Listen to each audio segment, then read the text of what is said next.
Franklin County Board of County Commissioners now in session for this regular meeting Tuesday, December 3rd. It's good to see everyone here this morning. Let's go ahead and get started. Commissioner Croom, can you lead us in the prayer and the pledge, please? Yes. Dear Heavenly Father, we thank you for this day. We thank you for putting us in the positions that we're in to help serve and lead our county that we love so much. We ask you for your continued protection and guidance, and always to keep you first and do what's best for our county. In Jesus' mighty name, amen. Amen. Pledge Allegiance to the flag of the United States of America and to the republic for which it stands, one nation, under God, indivisible, with liberty and justice for all.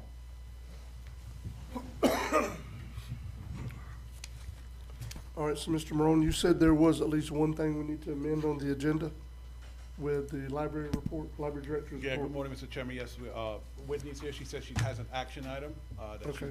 that she needs to address the Okay. board on this morning. That's the only change that I know of. Let me see. I don't think Erin has any changes. She didn't give me any changes to her report. She's on there. Justin is on there. No changes there. So I think that's it, sir. Okay. All right, so pleasure of the board to approve the agenda as amended, adding an action item to the library director's report. So moved. All right, we have a motion to approve by Commissioner Anderson, Second. second by Commissioner Croom. Any discussion? All in favor? Aye. Any opposed? That's unanimous. All right, so next is approval of minutes and payment of the county bills. So move.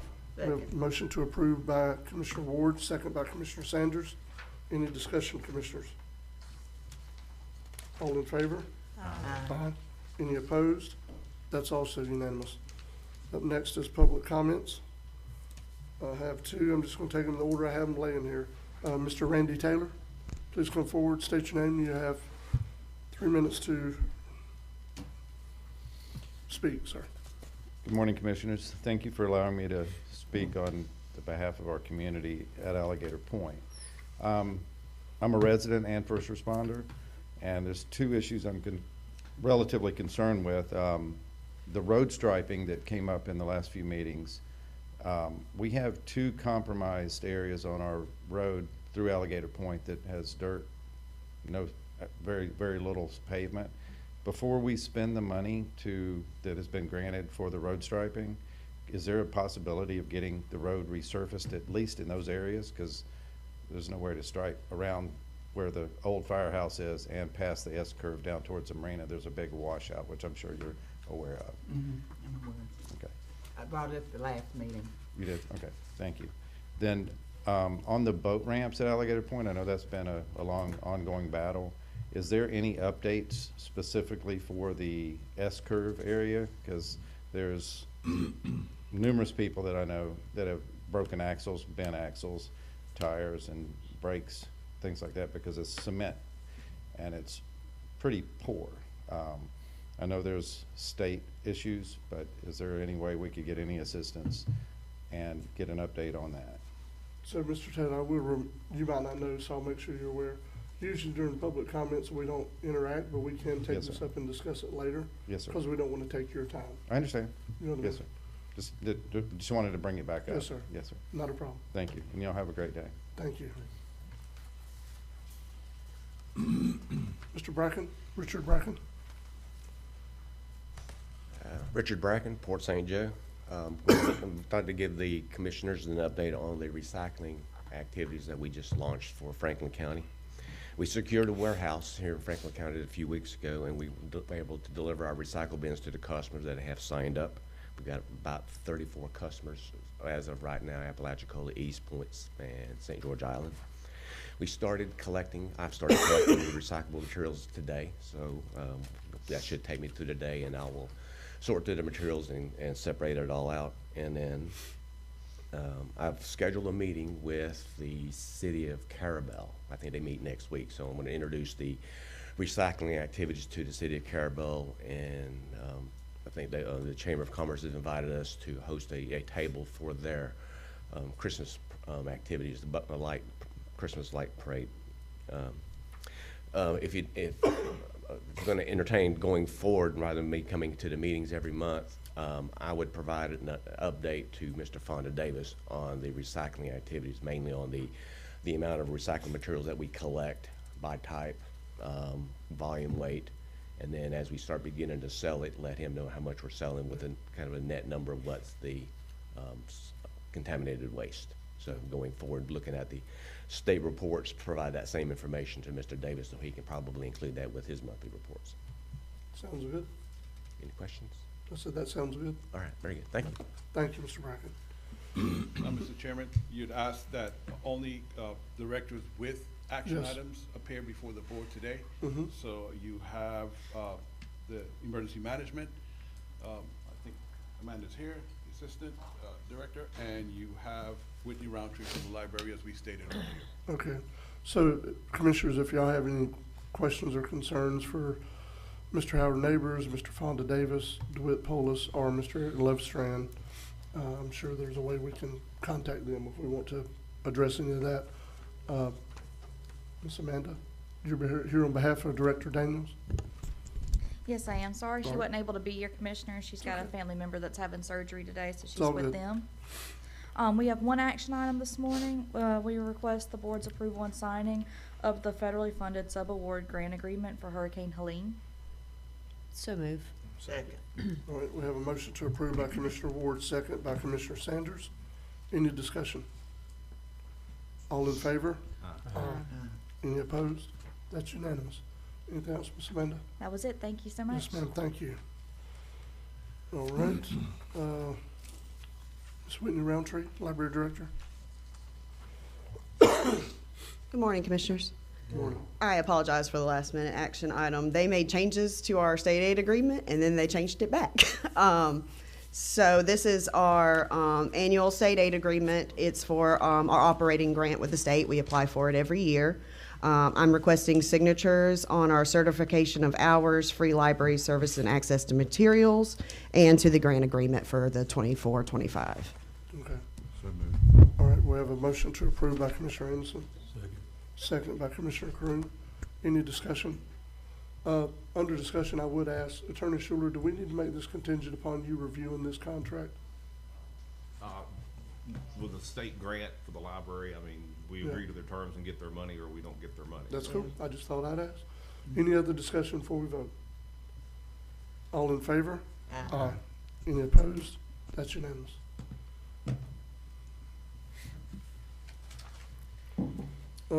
Mr. Rowland, we're gonna have to go past Ms. Bankston, because I think she's still not ready yet. I talked to her early this morning, unless she's gonna do it by Zoom. Yeah, she's doing it by Zoom. Okay. But she's just hit me with the okay. Courtney, you ready to move forward? Yep, there she is. Okay. if she's Hi, I'm ready. Okay. Well, you said something just about 20 minutes ago about needing to reformat some stuff, and I didn't want to. It's for Florida Housing. Okay, I didn't want to catch you off guard and make a problem though. Looking out for No, her. so I was updating you guys today on some SHIP items. I did a SHIP training in Tampa a couple weeks ago, and I learned some very interesting things. I also explored some options with Michael Cheney to submit for an update for our current LHAC. When you came in, I was actually getting an email back from Rob Beardoff with those changes that I submitted, and he said I've got to change some formatting, but the wording looks fine. I just have to change formatting.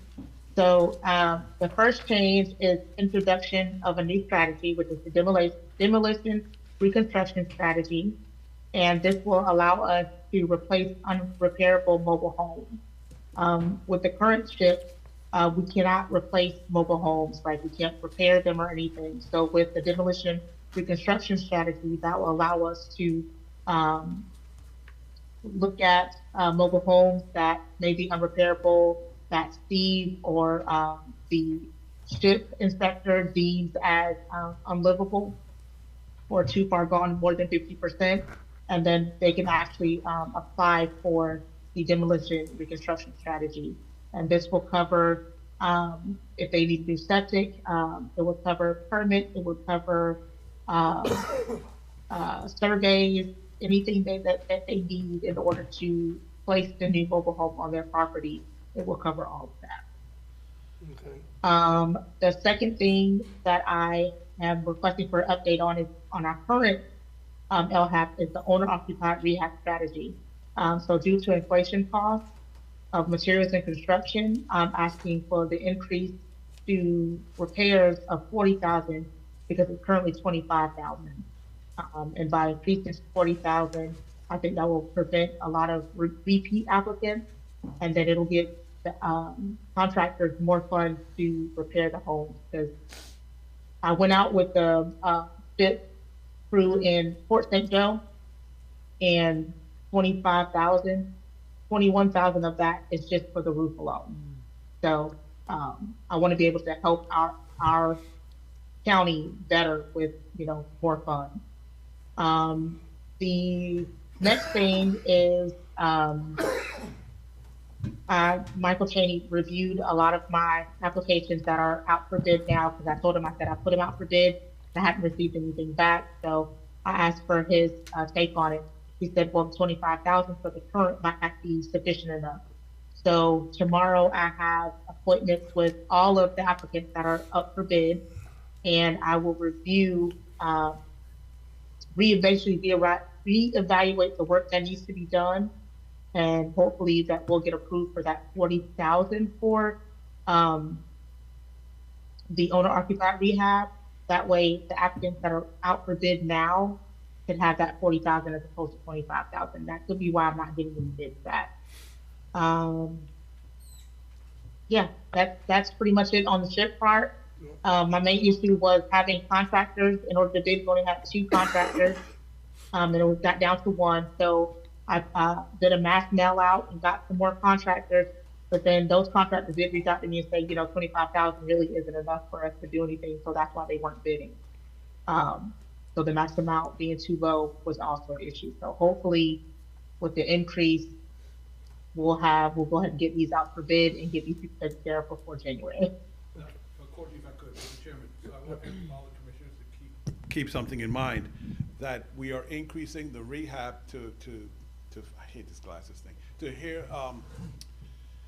to better serve the clients that we have. But keep in mind, commissioners, our yearly allotment has not increased, which means we'll be helping less people per year with this increased rehab amount. So I'm not saying it's a bad idea. Actually, I think it's a good idea to adequately address the clients that we do, so we're not doing half jobs for 5 clients versus doing 2 really, really good jobs, with the programs. I just need you guys to keep that in mind, because that means the waiting list gets a little bit longer, and, and people spending more time on that. Quality over quantity. Yes. Yeah, that's a very short list, yes. So with these potential changes you're talking about, Ms. Courtney, is that something that you're going to present to us in a whole document that we can approve at one time? Yes. Okay. Yes. That's what Right now it's with Florida Housing, waiting to be approved, and then it will come to you guys for approval. Okay. Yeah, Commissioner, that's what you were talking about this morning, Mr. Chairman. That's what she was working on, because we have a meeting with Cheney tomorrow at 9 or 10 o'clock, something like that. Yeah. Meetings, I swear. But, hopefully we'll have that soon and have that in front of you, as the ad is going to be going out here shortly, so we can start. You can't accept applications until you've advertised for 30 days. That's a requirement from the state. Yep. So hopefully we'll get the ad in now that we're a little bit further ahead with the LHAP, and we can start accepting applications in January and start moving forward with some of these projects. But going forward from that, Ms. Courtney, are we still planning on doing the same as we've done in the past when it comes time, that in September we'll be putting them out again for October? Or are we gonna try to catch all this up first and then just adjust our times as we go? I think, for this time around, because we've got more funds. Yes. I'm okay with, having it open for September and then, October. That way, whatever applications we get in, if they're not already on the waiting list, I want to get my waiting list people taken care of first. I know that. And can I add to Courtney? I think what we should do, again, we have 2.5 years worth of money to spend, which is good. It's bad, but it's good, right now. So as the chairman is talking about, when the new cycle comes up, I think up to the board, should we bring you the waiting list so you can see what we have pending before you advertise for new clients? Because you don't wanna get a sense of, That's what I was gonna ask, Yeah, Mr. Chairman. How many, Either way, as long as we're still covering people. yes. So, yeah, I don't wanna Yes. advertise for new people if we still got a Right. waiting list of 15 people. Right. No, Yes, that- that's That's not what I was That advocating. needs it recommend. bad. yeah. Yeah. That's not what I was advocating for. Yeah, no, I realize, I just kinda, I think what you're saying, you wanna know Yes. one way or the other what we're Yes. doing. I just wanted to make sure I understand the board's preference. And in addition to that, and guys, I'm sorry, I was speaking a lot of shit, that's where I started in the comments years ago, so I apologize for doing this. Another thing we've changed, which was recommended by, number one, when Courtney took a trip over in Gulf County with their SHIP program, and by Michael Chang to some degree. So, when we accept names on the application, it used to be first come, first serve. Well, that got us in a little trouble because SHIP requires you to help, so of the money you spend, a certain percentage have to be of very low Yep. qualified, applicants. I think it's very low, and Courtney, jump in when I mess up, very low, And then, and and moderate. is it moderate, and then? And moderate, Yeah. yes. Yeah. So you're gonna see a new term in the ad that's gonna say, it's not gonna be first come, first serve, first qualified, first serve. Because, a good example of what they do in Gulf County and other counties, as, Michael Cheney said, a lot of them try to do all the work that's required of the very low first, and then they move up to the low, and then they move up to the moderate, to make sure we meet our percentages, because then we get a date if we don't meet our percentages, you know? Mr. Chairman, I got a couple questions, Courtney, and if you can't answer them, that's fine too. So how many applicants do we have right now? Just ballpark figure. I That's see you're reaching in the Actually, water. How you into reaching in the water Under the there? bridge, yes. Reaching in the I water, got, ready I to got, I have 9 that are ready for bid right now. I have not checked the, waiting list, but I have 9 that are ready to bid right now. Now, will they have to go back and reapply in January, or are you gonna just hold on to those? Mm-mm. Okay, I'm just gonna hold on to those. all right. Now, the only, like, their application is fine. The only thing that we'll have to update is like, information. there's a time frame where, you know, their, bank statements and different paperwork, like their, different stuff like that has to be updated. But their application is fine. Yeah, it's, the income verification has to be done again. And- Yeah, and- the verification information probably has to be updated, but other than that, Okay. the application is fine, so. And Mr. Chairman, After I get these 9 out for bid, then I'll be working on the waiting list. and another question, Courtney, I've had people reach out to me asking questions about it. I know, what, if any of the, requirements have changed? Has there been a lot of requirement changes with the new SHIP and how we're gonna do it now? Not that I know of. Okay. But for the public is aware, the person that's applying has to own the property. Yes. They Correct. cannot be Correct. a renter or anything like, because I've had people contact me and I said, if you don't own the property, you can't apply. Yeah. So That's I just correct. want to make people aware of that because they get That's upset. good. That's a very good you know. point, yes. And I know this isn't having to do with anything, but have we heard anything on our CDBG stuff that's come down? Because that's another program that a resource our public can use. That, I'll ask Erin to address during her report, because Okay. she's on there right now. I don't want to Yeah. put anybody on the spot, but since we're talking about SHIP, kind of go hand in hand. So thanks, Courtney. Mr. Chair. I No got a problem. question. Yes, sir. Courtney, are we still talking about doing, I guess, what, one mobile home per year? Yes. Now, this year, hopefully we'll be able to do 3. We're trying to, you know, with the 2 years of funds, we're hoping to do at least 3. But every year after that, it'll be 1 per year. Okay, thank you. Any other questions for Ms. Courtney? I do, All Mr. right, Chairman. go Well, I don't. I do and I don't. You said you're gonna be in a meeting tomorrow? With Cheney, I think it's 10 o'clock. It's it's a Teams or Zoom meeting, but yes. Okay, Yeah. What time is that gonna be? Because I wanna get with you tomorrow. We don't have to do it now. I need to get with you tomorrow, if you don't mind. I'm just trying to figure out what's a good time Is for you. it 9 or 10 o'clock, Courtney? You sent me I think it's 10. So 10? anything after 10, I'm free Okay, for 14. okay.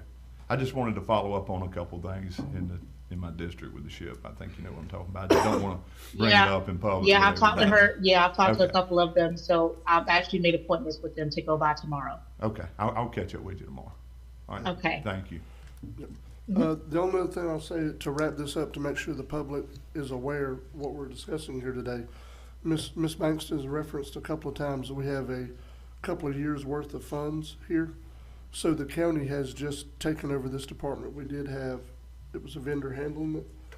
As such, we're just trying to wrap up and get caught up from where it was to where it needs to be. So there was just a drop off in between. I want to make sure the public is aware of that when we start talking about a couple of years' funds, because this is definitely probably never going to happen again. Where we Yes. have multiple years of funds. Mr. Chairman, I'm gonna ask, because I don't know if you guys got the call I did from Senator Schoaf, Representative Schoaf's, Chief of Staff. So she said that the Speaker of the House is intending to cut the budget this year. I would ask why you guys are down in Tampa legislative, you try and fight to keep the Sadowski Act, which funds the SHIP program. That is very, very important to us. I remember there was a year or two that they did not fund it. It was bad. And so, yeah, that's one mission you guys could go on to while you're down there, you know. And, you know, if you do like Commissioner Ward's, when basically go and wrestle them down to the ground, that works for me too. But, you know, yeah. I still can't get a Bermuda code, but that's our joke. But yes, commissioners, that's very important, because I hate to hear this early in the game when I have, you know, a representative staff calling, say, look, the new speaker said he's gonna be cutting the budget, because they always sweep that account, always when they first talk. That and the transportation. And the yes, And it's yes. scrap. Yes, those, so that too, we're fighting for all that. So please, you know, whatever you could do. Mr. Chairman, Yes. just one comment. I'm glad the county's finally taking it over, and I'm glad to see that we do have multiple monies. Yes. It makes me sad that those other folks back a couple of years ago couldn't have had their project started and be done with it. But now that the county's doing it, and I have full faith in Courtney that she's gonna ramrod that, and I'm using the word nice. But we need that, because we've got a lot of people that need some help here, and that does not have the funding to buy new homes and stuff. So if we can just help them get a little step up, that's good for me. Thank you, Ms. Courtney. I think she has one more thing, sir. Oh, do you? I'm sorry. Yeah, she I been- do. Well, we don't have nothing in front of us, so I yeah, have nothing to look she's been at. working hard on this one, yeah. Go ahead. So, is it sharing screen, Michael? There you go, yep. So this is our ordinance portal, our public ordinance portal. It starts from all the way 1978. It goes up to 2024. I'm still updating it daily, but this is your ordinance portal. So you pull it up here, and it has the entire PDF file to see the entire order. So what she's been doing is working from the most recent 2024 and working backwards in time. I think she has as far back as 2020. I mean, there's some stray 88s and different ones in there, but I think we're pretty good. And thank Jessica for helping too, Madam Clerk. Oh, yes. Yes. Thank you, That's Jessica. been a real help for that. I think it's time we could put it on the website for the public. It's ready to go live. With a note, go live with a note that says, you know, it's being updated, you know, weekly with older historical type things. But I hope this is what the commissioners were looking for with that whole debacle with, with Unico. Yes. Commissioner Ward. Yeah. But I think the public being able to search and find it this way they'll really appreciate this, you know? Yeah. And Attorney Schuler, basically what they're doing, you do a good job with the heading of the agenda. So that's what they're actually searching when they put a search in there, to tell you what, you know, which agenda to look for. Mm. So Ordinance. good job. So that's very important. Mr. You said Chair. agenda. Thank you. Courtney, just for the public knowledge, where can they go to access this, public ordinances? Michael will put it on, we will put it on Yeah, the, I'll put it to Danny, portal. we'll It's put gonna it- be, Go ahead, I'm sorry, Courtney. it'll be on the, Breaker County website, and it'll be, Michael, do we wanna put it as a Yeah, so you know where you click quick link? on ordinances right now is a quick link? What we'll do, you'll click on that, and then I'll get Sterling, or Kendrick, 2K Web Group, to separate two, you click on that, it'll take you to a page with two links. Yes, Commissioner Ward, you can still go to Municode if your heart desires, but you'll be able to come to this, you know, as a way to see, what we'll call it, to view the ordinance in its raw form is not the right word, Raw but we'll find something in its original form, is what I'll probably say. So it'll be on the county website, under quick links, where you click on ordinances, they'll find it there, sir. And I'll put I know it's on the website, but Commissioner Krum, I will put a headline news story about it, so as you open the website, you'll see this news story, you click there, and it'll take you there also. We leave it like that for a few months, so people can find it easier. Perfect. Sounds good. Sounds good. Any other questions or concerns? No, Mr. Chairman, but I'm still gonna call y'all and ask you about an ordinance. You know what you're dealing with. Oh, yeah, that's fine, yeah, that's fine. No, thank you. I was just joking. Thank you, Ms. Courtney. And that's all I had for you guys. No, thank you. That looks really good. I think everybody will be pleased that that'll be easier to access for the public. Thank you very much. All right, Mr. Steve Kirschenbaum.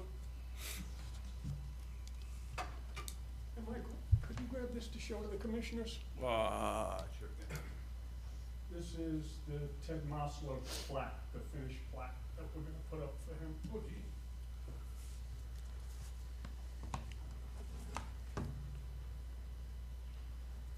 Sure, you guys want me to pass it down or not? It's heavy, isn't it? Cool. Love it. That is So- good. I was gonna ask Steve where it goes, where the FBO building, where will it be? I guess on the outside the front door. Oh. I'm just- I'm- Bob Barton lady. Jesus. Cool.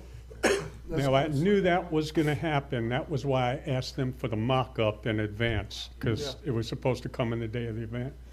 Yeah. Tyndall Air Force Base donated that to us. That's the history of Apalachicola, the roll-up over there. Yeah. And I'd like to, with your permission, put it on loan to the FBO, so when people come into the airport, they see the history of the airport in the waiting room. It's a great idea. And, Steve, is that the one that they had, there at the operations center, command center? yes, Okay. yeah. They were so happy with the job we did for them at the event. The History Center was so happy to come out. Said when they go to different events around the state, people come out of the woodwork and say, you know, my granddaddy has some stuff down the basement. And they were looking for Apalachicola stuff. I don't know if he found anything, but they had a real good time, and the commander was real happy to be down there. I have some informational items. Normally, I would not even go over them because you don't need that stuff, but this is stuff that's a little bit out of the ordinary. If it'd be okay if I run through it quick with you? Yep. Okay. We had an FCC license for the radio Unicom at the site that needs to be renewed every 10 years. I reached out to an AOED member, the AOED coordinator, Tom Mesher, because he's real good with the FCC. He filed the paperwork for us and everything's on target. And I like reaching out to people with qualifications and surround myself with those people. Working on a safety issue at the airport, every 5 years, the runways will get moldy, and all the numbers and all the letters for pilots coming in for landing, they can't see them. So I'm speaking to Avcon. One of the issues with that is our runways aren't grooved. And if they're grooved, it's like 17 cents a square foot to groove a runway. But what's happening, the water is not running off of it, and it makes it unsafe for aircraft to land in the rain, and it's making the numbers get moldy. So I'm going to look at, with Avcon, FDOT has programs that they could expedite something like that. I'm going to get some estimates for the next meeting, and potentially we could move some money. And the place I'm looking to move money, we had the structure being built at the site to house the airport equipment from scratch. a big structure. If we take the existing lean-to at the site and close it in, it'd be a lot less money, and potentially we could pull the money from there, but I'll let you know next meeting. Also, another issue at the airport is was tree penetrations on runway 1432, and anybody arriving at dusk or after dark would get turned away if they had a corporate jet and other aircraft. And Centric asked me to work on this, and I believe with all the clearing we did on site, the FAA will approve that, so I'm working on fixing the nighttime IFR approaches. Also, we had preliminary meetings with Platform Aviation when they came out, the drone manufacturer, when they came out to come to the event at the airport. What I'm working on is to have a Zoom meeting with the head of the Gulf Test Range, the people from Tyndall, the people from Eglin, and myself and whoever else from the county would like to do it, to see if I could get them approved to use the airspace. They're aggressively seeking a site to come into, and if Mr. we Steve. could show them they could use the Steve, airspace. Go to your next item, please. What's that again? Go to your next item, please. I'll explain later, but go to your next item, please. Oh, okay, I'm sorry.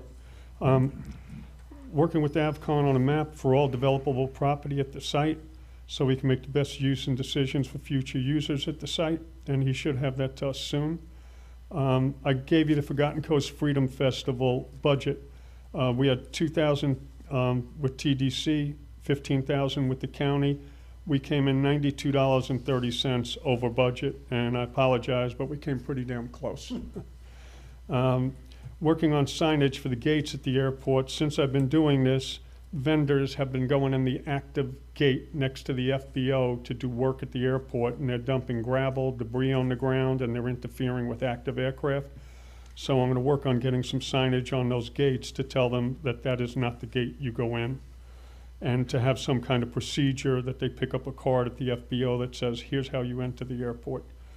Also, the business with Haney College School of Aviation. Totally supportive myself of the county trying to work through that contract with Randall Terry and get that hangar, because the sooner we get them in there, the sooner we have an anchor for bringing other jobs into the site. The Haney thing will be the welcome mat to people to come into the site and do jobs. Action items. I'd like to make this Freedom Festival, with your blessing, an annual event. And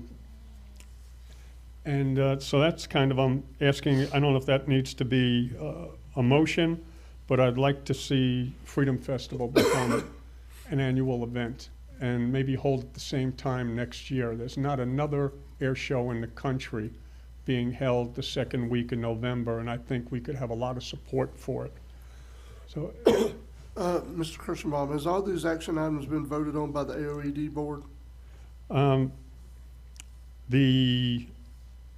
They're supportive of it. You want motions for this one from the AOED I'm board? wanting to make sure that they've been involved in the conversation, I guess. Okay. That's the question I'm asking. Let me double check. Okay. Except to go third party. Steve? The only, Oh, I'm sorry, go ahead. what's it again? I was gonna say, I do remember you talking to them about, you guys talking about the Freedom Festival, so that Yeah. I know. Yes. I don't see your report, I've gotta look at your report. And then the other thing is, the business, this is me asking you as airport manager, the only thing that's on here that I didn't speak to them about is there's a major event in Las Vegas in a week, 10 days. It's called ICAS, International Council of Air Shows. I belonged to them in the past 20 years ago, but if we want to do this event as an annual event every year, it's something that I need to go to, because it's where you meet support services, you meet the military teams, you meet the performers, you meet vendors, and it's something I believe important to go to. I spoke to Opportunity Florida, and they said it's not something they would be able to fund, and I spoke to the TDC, and John said it's not something they'd be able to fund.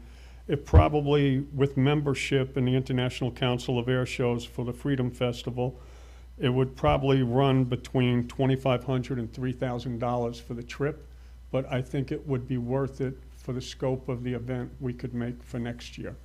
So I'd like to know if possible, we have a little over, with the sale at the site, with the auction, we have a little over $400,000 in discretionary money in the airport fund, of which probably about $140 is gonna come out for equipment. But I'd like to know if potentially we could take $3,000 out of the airport fund, or whatever this is gonna cost, to get me over there to start the ball rolling for a 2025 show. All right. I personally don't have any problem with it, but it would be better if we knew more concrete the numbers. So if the board does want to take action, maybe you can do up to a certain amount. I mean, you know what I mean? I have no problem with it. I would say But- up to 3,000. I Right, don't but think, usually we would have something labeled on it that joining this organization cost $1,000, you know what I mean? The hotel's gonna be another 1,000, you know what I mean? Usually it's A breakdown. more detailed or broke down, you know what I mean? But if, Line item. but if the board wants to do it, yeah, line item. But if the board wants to do it up to a certain amount, then that's the discretion of the board. I have no issue with it. Mr. Chairman, there's no requirement for the FAA or anything what we spend the discretionary airport funds on? No, Okay. yes. I just want to make Simple sure, answer is- for auditing purposes yes. or our financial people's purposes, I want to make sure that we cross our Ts and dot our Is. So I don't have a problem with that, but I do agree we need like a number to be able to do. You said 3,000? no, it won't cost any more than 3,000 for everything. I'm thinking, I checked the flights yesterday because it's last minute. It's gonna be 400 and change each way. That's the killer. Hotel, I don't think it's gonna be that bad. And then, the membership for them is $375 a year. But there- once we do that, I'll have access to the entire air show network. Is there a fee, Mr. Chairman, a fee to attend this event? You know, I think it's about a $300 fee too. It's not gonna be a lot of money. So I'll get the exact numbers to Michael, but it won't exceed $3,000. So with the, Mr. Chairman, I'm sorry, but with the time frame, you said that's the 9th and the 12th, we Yes. won't Yeah, we have an won't meet opportunity to look at a line Right. item, No, so, no. So why don't, instead of 3,000, just to make sure we're covered, That's what I was why gonna don't the do. board, consider doing up to 3,500? That way you know everything's covered. I'm okay with It could always 4,000. be less. It's an up to amount. It's And not. and also, Mr. Chairman, Mr. Steve put right here that Opportunity Florida said that he might be able to give us, They've they're said not no. gonna do They, it. they turned me down because they said it's a festival, and I said the festival will have economic impact on the county because of who I'm gonna be inviting, and I try to push the issue, but they turned me down. Yeah, most things out of state, you're gonna have a tough time Yeah. with Opportunity Florida and agencies like that. well, Yeah. unless it's something like that MRO where Yes. it's directly, Yes. you know. Right. Yes. yeah. Mr. Chair, I got a question. Yes. So Steve, with this, convention, pretty much going for networking reasons? It's networking. Networking, They have workshops where Okay. you could work on marketing, because the next time around, the county's not gonna pay for this.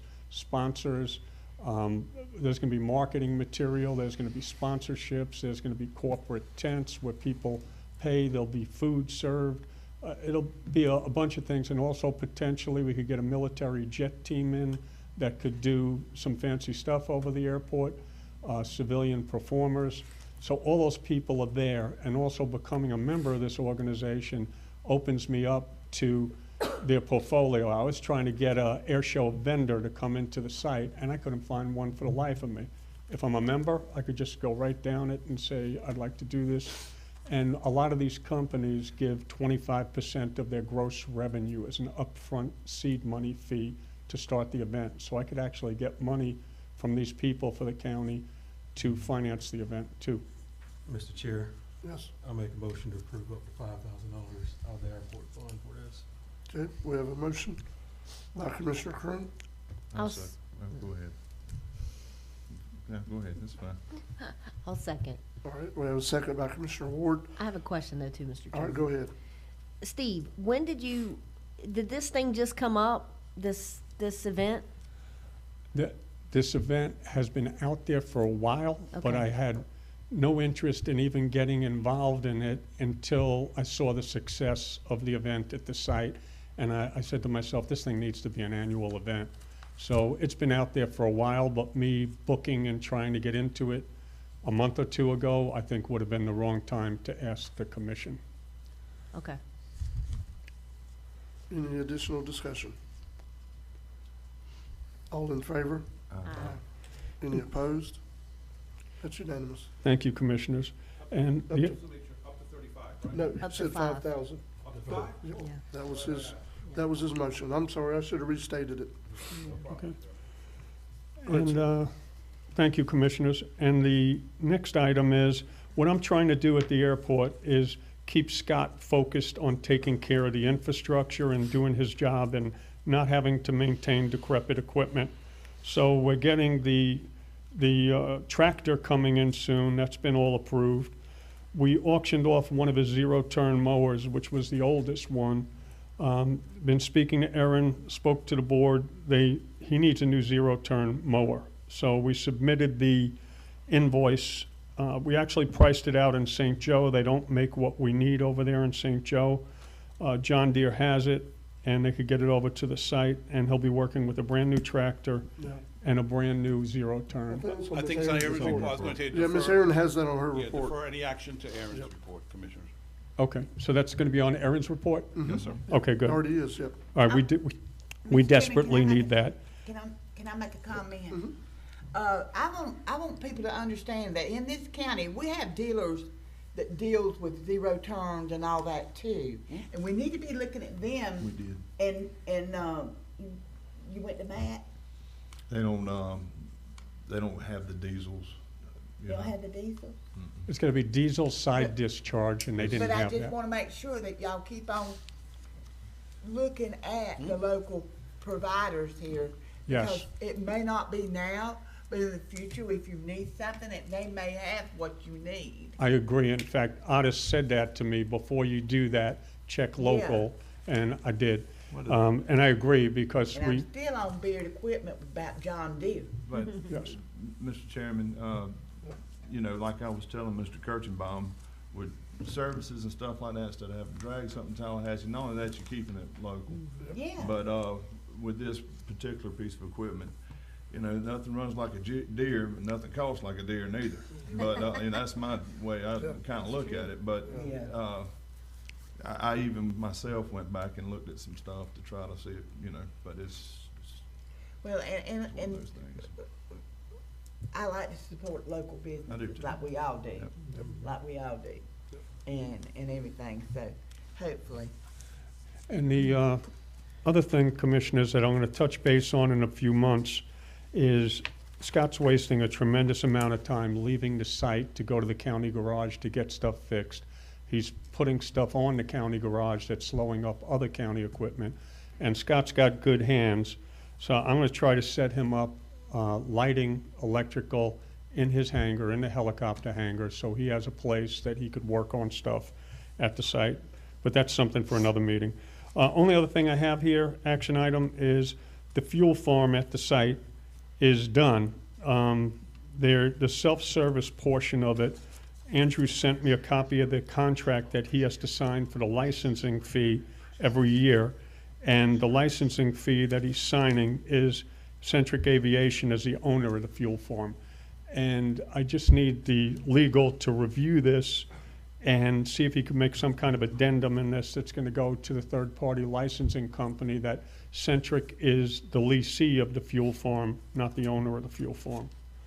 So that's it, and I have that here for Attorney Schuler, if he could review it and just let me know that, what needs to be done to it. Yeah, because the fuel farm shouldn't belong to Centric, correct? We had to fight Triumph for that money. Yeah, it's Triumph. That's our fuel farm. We'll need to They're fix- leasing the right to use it. Yeah. Right. I'm glad, I'll take care of it. Yeah. All right. I'm glad Andrew brought that to our attention. Yeah, a bad one. A bad, a really bad one, a whole paragraph. All right, Any additional thing for Mr. Kirschenbaum, Commissioners? no, I'm good, and I appreciate the confidence you guys are putting in me, and I'm gonna work my hardest to get things on track at the airport. Thank you. Let's take a 5-minute break.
Franklin County Board of County Commission now back in session. Up next, Ms. Erin Griffin, Fiscal Manager Grants Coordinator.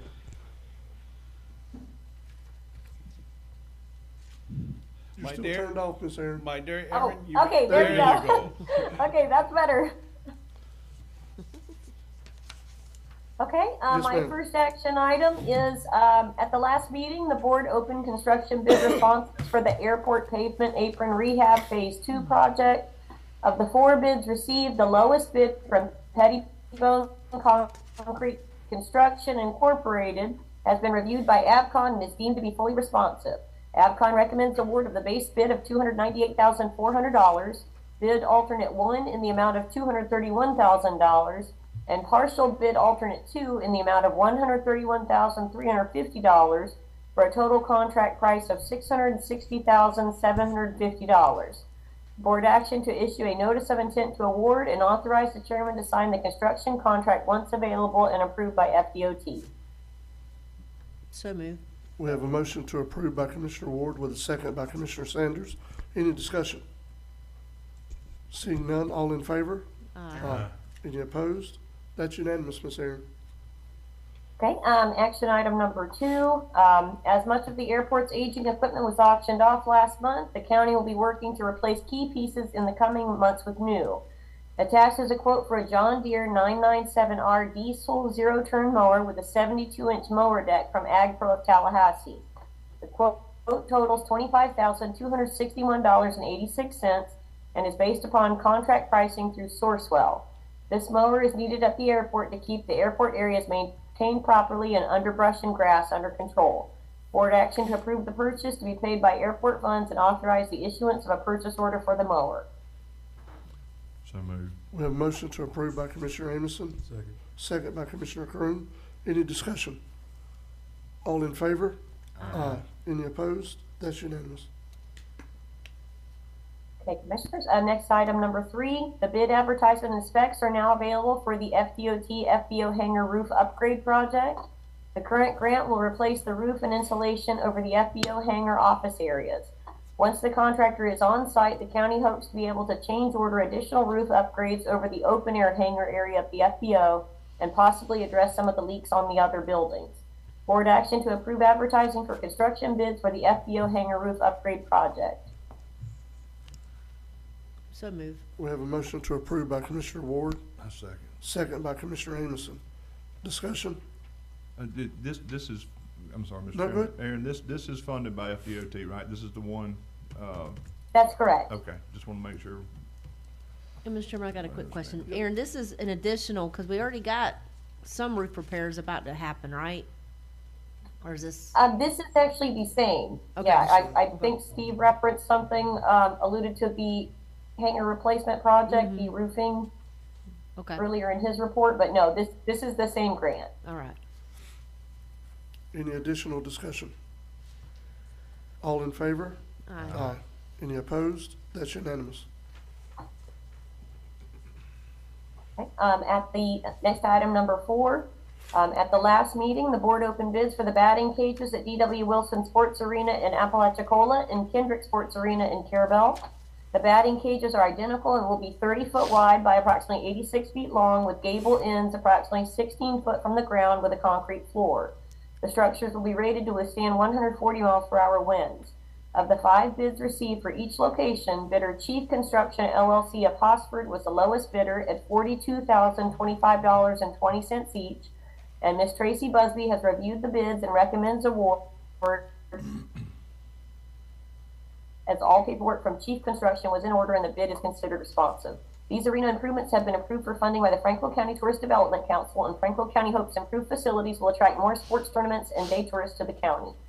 Board action to issue notices of intent to award to Chief Construction LLC of Hosford and authorize the chairman to sign the construction contracts once available. Pleasure to the board. So moved, Mr. Chair. We have a motion to approve by Commissioner Sanders, Second. second by Commissioner Amison. Discussion. I do have a question, Ms. Aaron. The one we did in East Point, does it have a crimson or a red colored roof? How did that end up being? I don't Brown, remember. I think. Is what? I think it's brown. Brown? Are they all gonna be the same look you said they're the same size. That's what only thing I'm concerned about. They're gonna look identical? They will look identical, yes.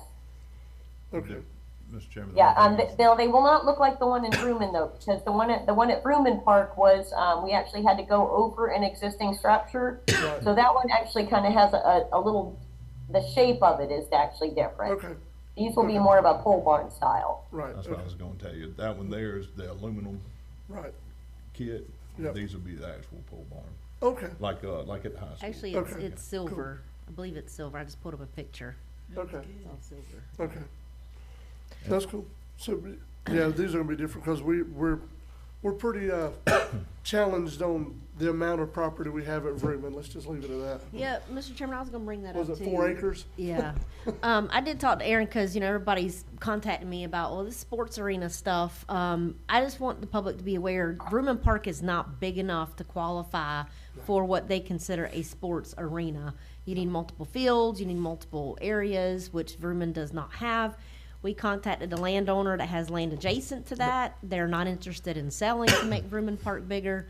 So I just want the public to be aware that we're trying, but it just, we do what we did. We spent over almost $500,000, if not more, over $500,000 in fixing it up already. So, and I am gonna get with Aaron, later on. I'm gonna try to figure out maybe if there's a way we can get potentially the walk path around there resurfaced, but that's gonna be something Aaron and I'll have to talk about. But that's all we got. This and Sylvester Park, I think, is the same. Vrooman and Sylvester are kind of in the same boat when it comes to that. Because I've already spoke to Aaron about it, so I just want the public to be aware of that. I'm happy to see D.W. Wilson though and Kendrick to be able to get that. I'm ecstatic that we have these parks now that people will be able to go play pickleball at. And maybe host these sports tournaments and things of that nature. So I'm excited to see these two get what they need as well. Mr. Chairman, I know we're kind of getting away from that motion, but just, if you don't mind, I'd like to reply to that with Aaron here. It may not be able to qualify, it still may be able to qualify as an arena because you're gonna have overage in these tournaments. They're gonna, if you host a tournament at, say, Kendrick, and it's a big tournament, you're gonna have some Other places. other fields. Yeah. And the closest one to Kendrick is Vrooman. Yeah. So, that's very likely that will transpire because I've been to plenty of tournaments and they've had to, go to off location or off site for like the loser's bracket. I'll go ahead and say it because that's where I was usually at. That's where it was. But yeah, that's still not a, it may be something we need to look at in the language where we can possibly, Well, Mr. Chairman? Yes. That's one of the things I looked at when Aaron and I went out there, because I know that, if we wanted to get into tournaments, we gotta have more fields. Yep. And so we've got 45 more acres up there or more at Kendrick to develop. So we need to get a really good plan to where we'd have it. But then, like you said, the overage needs to go to the other parks in the county also. well, I'm just saying if you host Yeah. either side, you're gonna have, if you've got enough Potential, participants in that tournament, You're gonna have to. it's always good to have these other fields Yeah. there ready, up to par, to carry that overload, so to That's speak. why we've always supported each other in the Yeah. parks and recs department, because we know and we understand what this is about for our people and that we represent and the kids. The kids is what it's about. Well, the big thing there is those tournaments will bring in revenue Yep. into the county. They'll, in between those games, those moms are gonna be down here at these shops, shopping and buying, eating at our restaurants.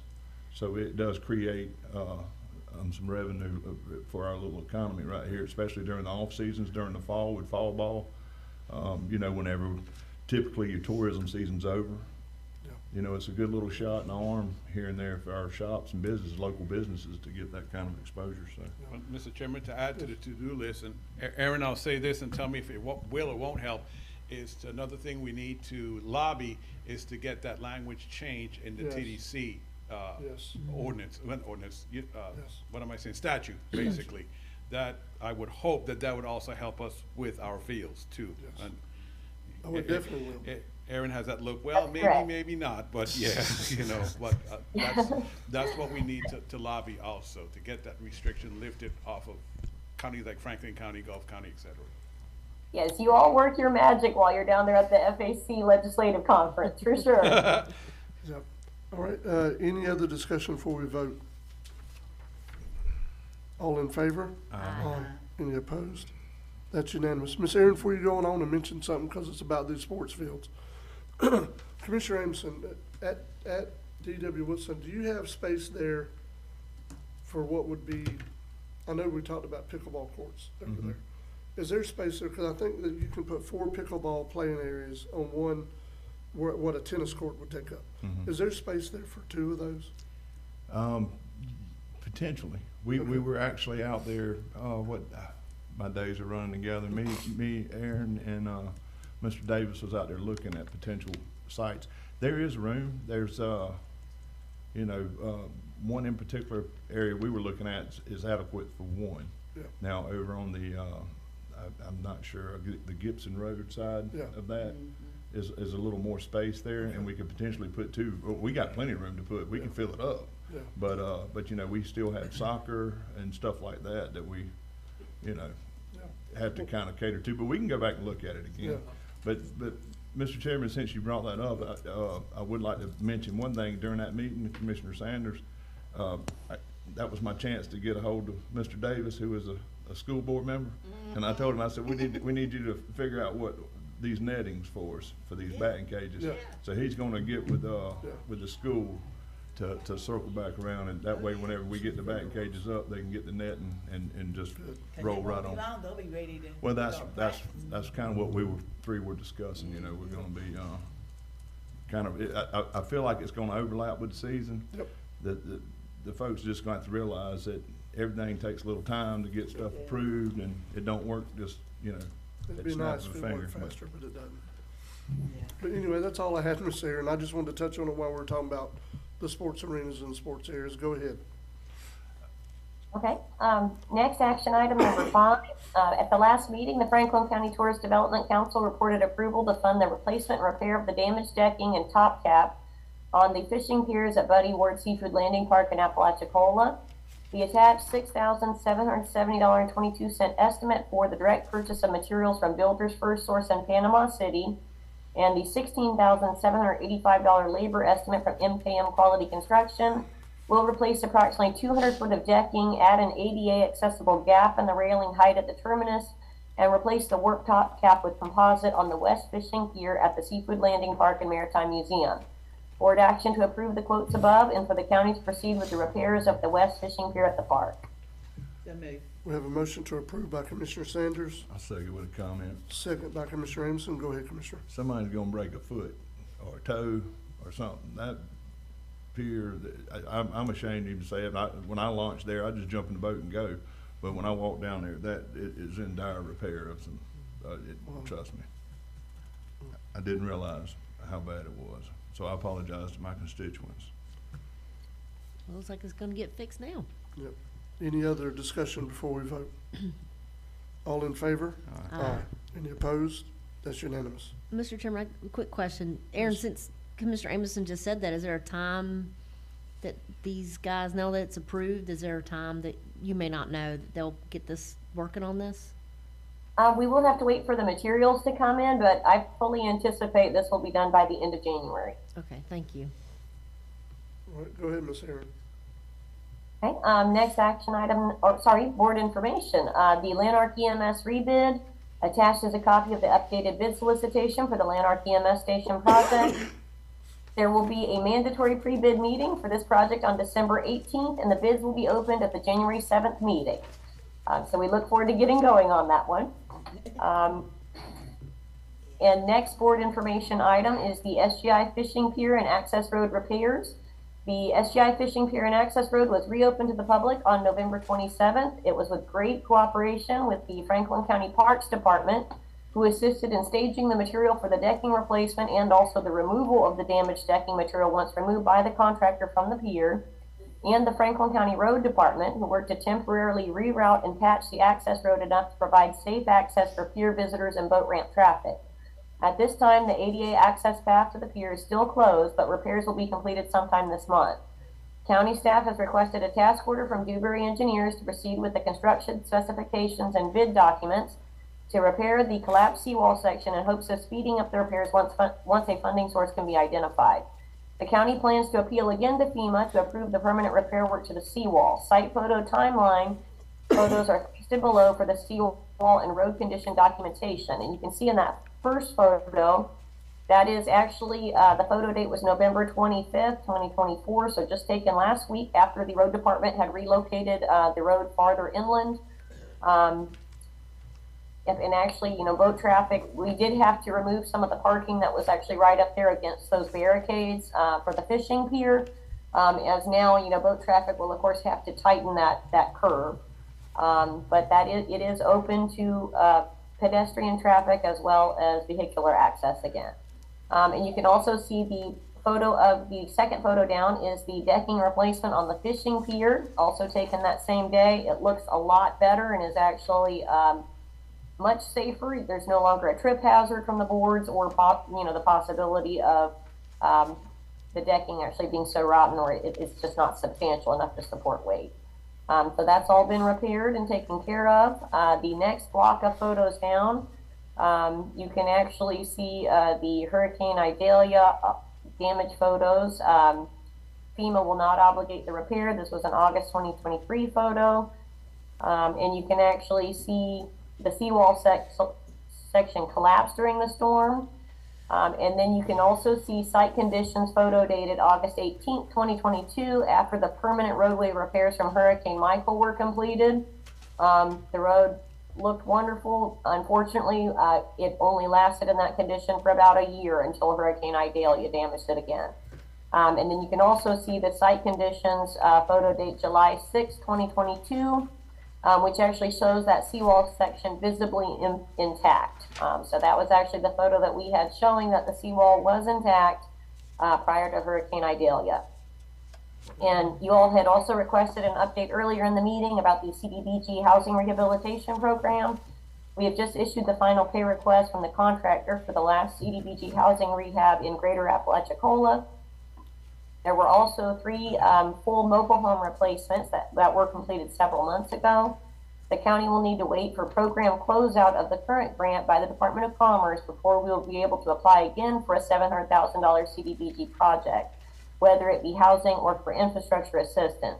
Both cities are also eligible to apply for CDBG housing funds, but the cities typically pursue infrastructure improvements as both own water and sewer utilities. So just wanted to mention that as well. All right, thank you, Ms. Aaron. And Commissioners, I just want to make sure you're aware. Ms. Aaron, you don't have a way to show those pictures, do you, to Cheryl? You want me to? Oh, Yes, yes. Michael may be able to. He's saying he'll do it. It's all good. Okay, I'll help you okay. out. She did figure out Yeah, how to blur because her I have a background. couple of things I want to comment about to make sure everybody's aware of what's actually Oh, going on. okay. So I will say this while he's trying to get that ready. So FEMA has said multiple times they're not going to obligate any money to it. They're saying that it's, I guess, past useful life, or I don't know, whatever. But the issue is, what we had asked them for was not just to repair the road, but to actually give us money for mitigation to fix what's actually wrong with the road and the reason it keeps having a problem. So I'll say this, once you get the pictures up, you'll be what I'm talking about.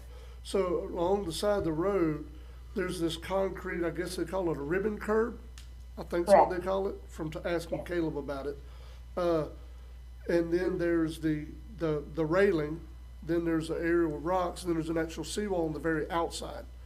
But if the water gets over that seawall into those rocks, that ribbon curb's only about 17, 18 inches deep. So if the water gets under that curb, that's where it's taking the road out.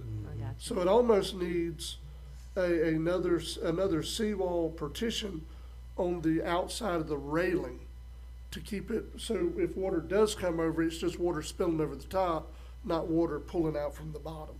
So it's undermining. It's that right undermining there. the road. It's the same effect that Alligator Point Yeah, had for years. it is. But the ribbon curb looks good, but it doesn't functionally do anything, I guess is what I'm saying, to help with, It's just there for aesthetics, really. it's there for aesthetics. It doesn't do anything to help with the erosion issue we're having with the road. So, you know, we're gonna give it another try with FEMA in the new year, I assure you. But, We got that's, several you know, things. that's what we're looking at. Because to do the mitigation we need, it's almost about $1 million project, Miss Erin? Correct. Yeah.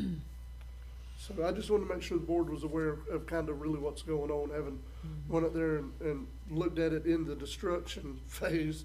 The last, I think, was worse than it's been recently. And having Mr. Caleb Brown there to kind of explain to me, well, this is what's actually happened. You can see kind of, just works better with somebody that knows what they're looking at, I guess. Yeah, Michael, can you Break it down show in the layman's terms for us. the Yes, photos exactly. also prior to the seawall washing out as well? I think they're farther down.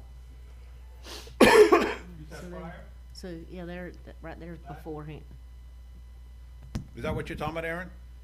Yep, correct. Yep, that's actually before we repaired the road in August of 2022. So that would have been the July 2022 Yeah. photos. Yeah. But it is open now and safe to use. You know, as much as that ramp can be safe to use until we get the other, thing done with the seawall. Because on an east wind, that's a pretty perilous place to try to either launch your boat or to bring your boat into the ramp, so. But it is open to the public, and thank you, Miss Erin, and everybody that helped to do it, with the county road department. Everybody's great. It was a great job. Anyone have anything for Miss Erin before we move on? Mr. Chairman, I do actually, All right, go and we're ahead. gonna circle back to the sports arena thing. Sorry, we're gonna beat this thing to death. Actually, there's a couple things, and you brought up something that I'll address in just a moment, but first of all, Aaron, is there any way we can get a quote, just to know what we're looking at with the Musco lighting out there? Because, as I stated earlier, we had, I had Aaron and, I didn't have them, they've had me out there, but I met with Aaron and Mr. Davis, and we have some lighting issues out there. I mean, all you have to do is ride by and look at it. We got poles leaning over. I was out there during soccer season, half the lights, we got some lights that's not working. Yep. Mr. Davis is gonna address that for baseball season this year. But we need to be looking in that direction. And if you would, try to get us some numbers together, that way we can, have that discussion. Now, it's funny that you mentioned pickleball courts. Because, now, just hear me out right here. Me and my moments when I don't have nothing going on, I just start researching useless knowledge. But there are many pickleball tournaments, Yes. and I didn't realize this. Yes. I guess maybe because I said my wife, if she's listening, is gonna be mad, but I seen a pickleball set in our Amazon basket. I'm hoping it's a gift because I don't wanna get into pickleball. But I just got to looking at it, and that's, you know, I didn't realize what I mean, this is adults, you know, Yes. older adults Yes. that come in, the kind of people that gravitate to our community Yep. to stay and visit. Yep.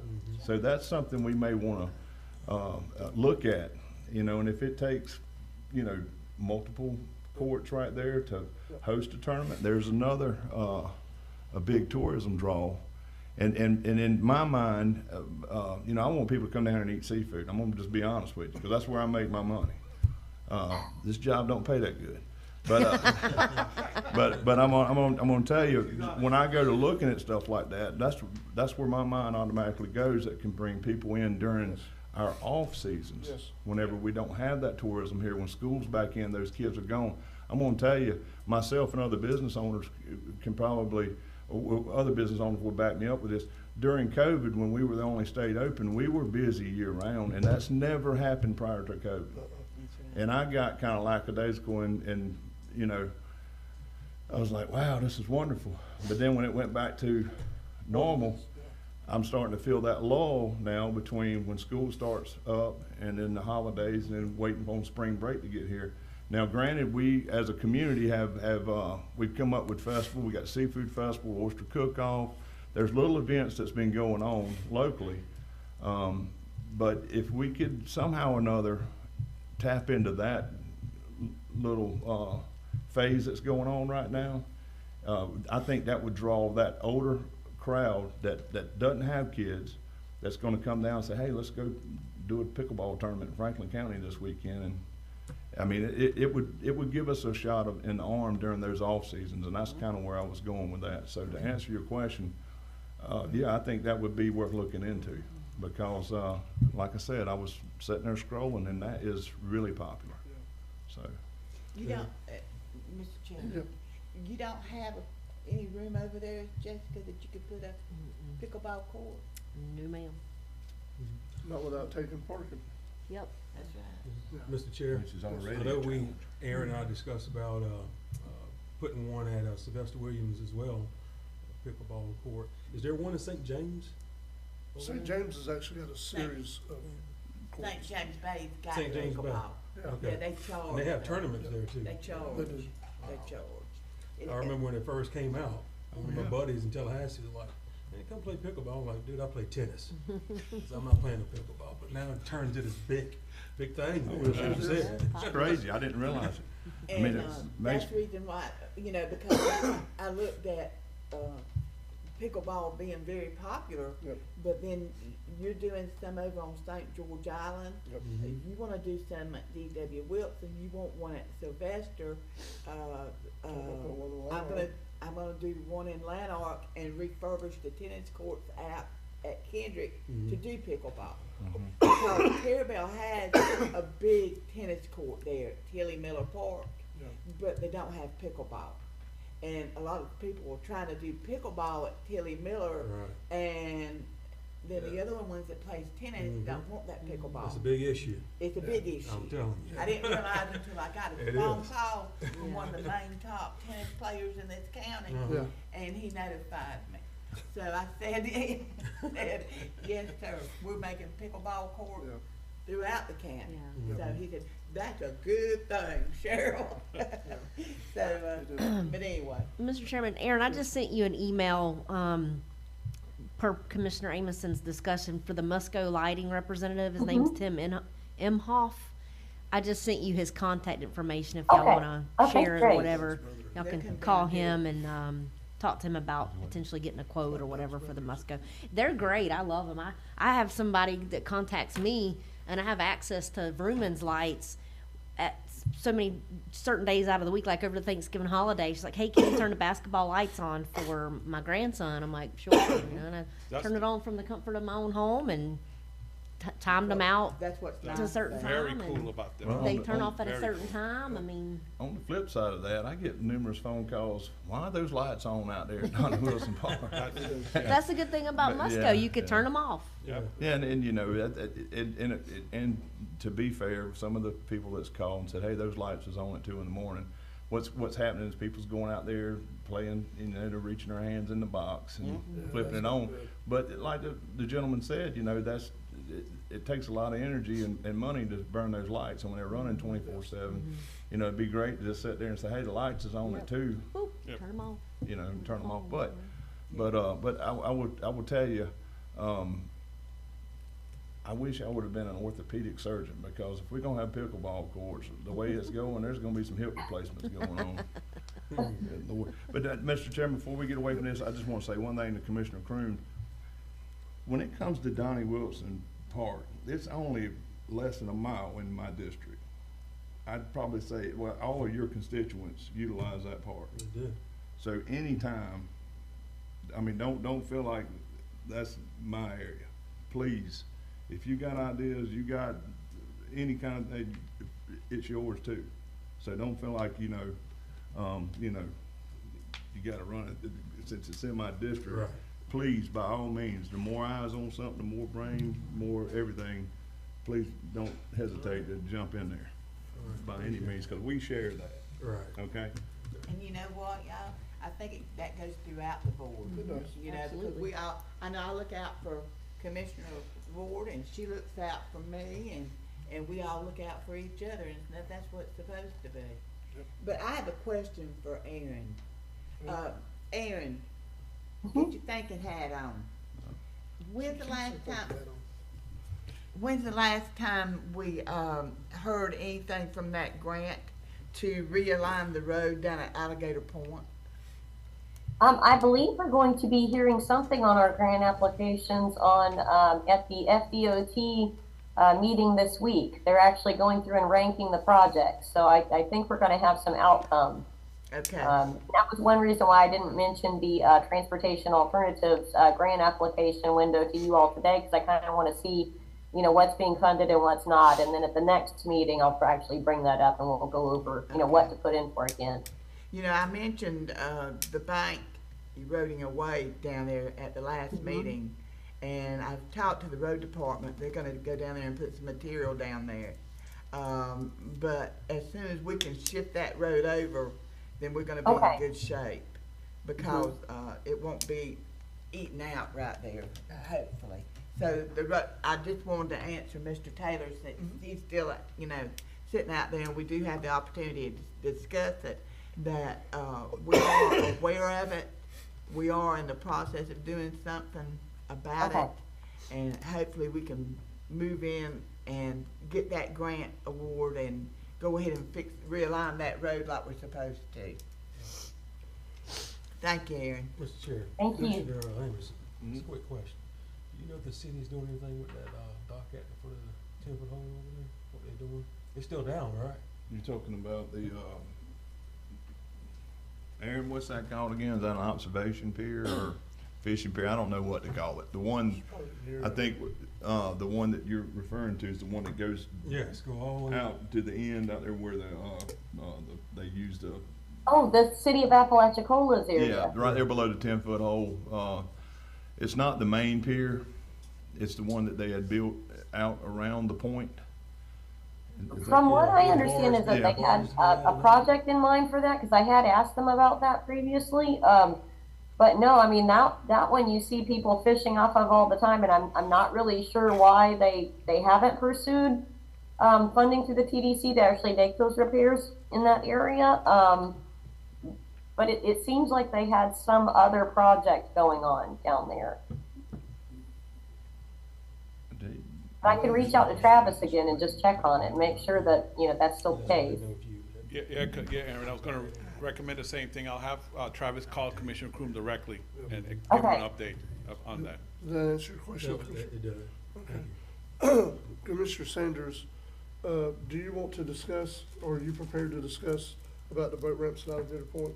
If not, Well, I mean, we can, Well, if you wanna go ahead and do Yeah, that. let's Because do that while we're. I was gonna talking say it in about my report, but Commissioner, yeah, cause it's funny, Commissioner Sanders and I have been, it was a week and a half ago, because again, I hate to keep adding stuff to the to-do list when you're down south, but that's another thing. She was going to talk to Senator Simon and see, you know, what relief he can give us, because DEP is like telling us, no. Yeah. Everywhere. There's Yeah. no, they're not even, well, if you do this, we will help. They're like, no. And so that's what we're up against. And if we do any work in the water without DEP's approval, Oh, that's no way. No I'm way. not saying one word. yeah, so, that is another, task that, again, Commissioner Sanders and I just talked about, and that was her intention about going down this week. Well, I spoke to Senator Simon back during the election period that was going on, and he was really hectic that day, and he said that he'd have to get back with me, and he will when he gets time, and if not, we'll bring it up at the legislative appropriate, legislative delegation meeting again. That's right, we sure will. But what I always tell the road department, do what you can. Yep, that's all you can do. Well, And and I that's the way I will say this just to make sure everybody knows, because in the time that you weren't serving on the board, we pursued it pretty heavily. Yep. And it's the same scenario played out. DEP says no way, no how. All the primitive ramps that exist there, they can't find documentation in the last 15 years that any of them were permitted by them. Therefore, it puts the county in an odd place of being able to go and repair them because they never were permitted. How they got there, they're just there. Well, let me go out there a little bit. That's part of it. Yep. Let me go out there a little bit. They tell us we can't do nothing. Mm-hmm. They tell us, and I've got a reason why I'm saying this. They tell us we can't do nothing. That's why I asked for that management plan, a copy of that management plan. But yet, They went over there and stripped the whole 370 quarter that fronts Ballpoint Park. Yep. All the trees in the name of restoration of the habitat. How many gopher turtles do you think has crawled across the road? How many, I mean, that was their habitat. It's not no more, cause they've already done that. So it's okay for them to do what they won't call the name of restoration of habitat. We're trying to do it in the name of being able to have access. people, to be able to access something. And I'll go a little bit farther than that.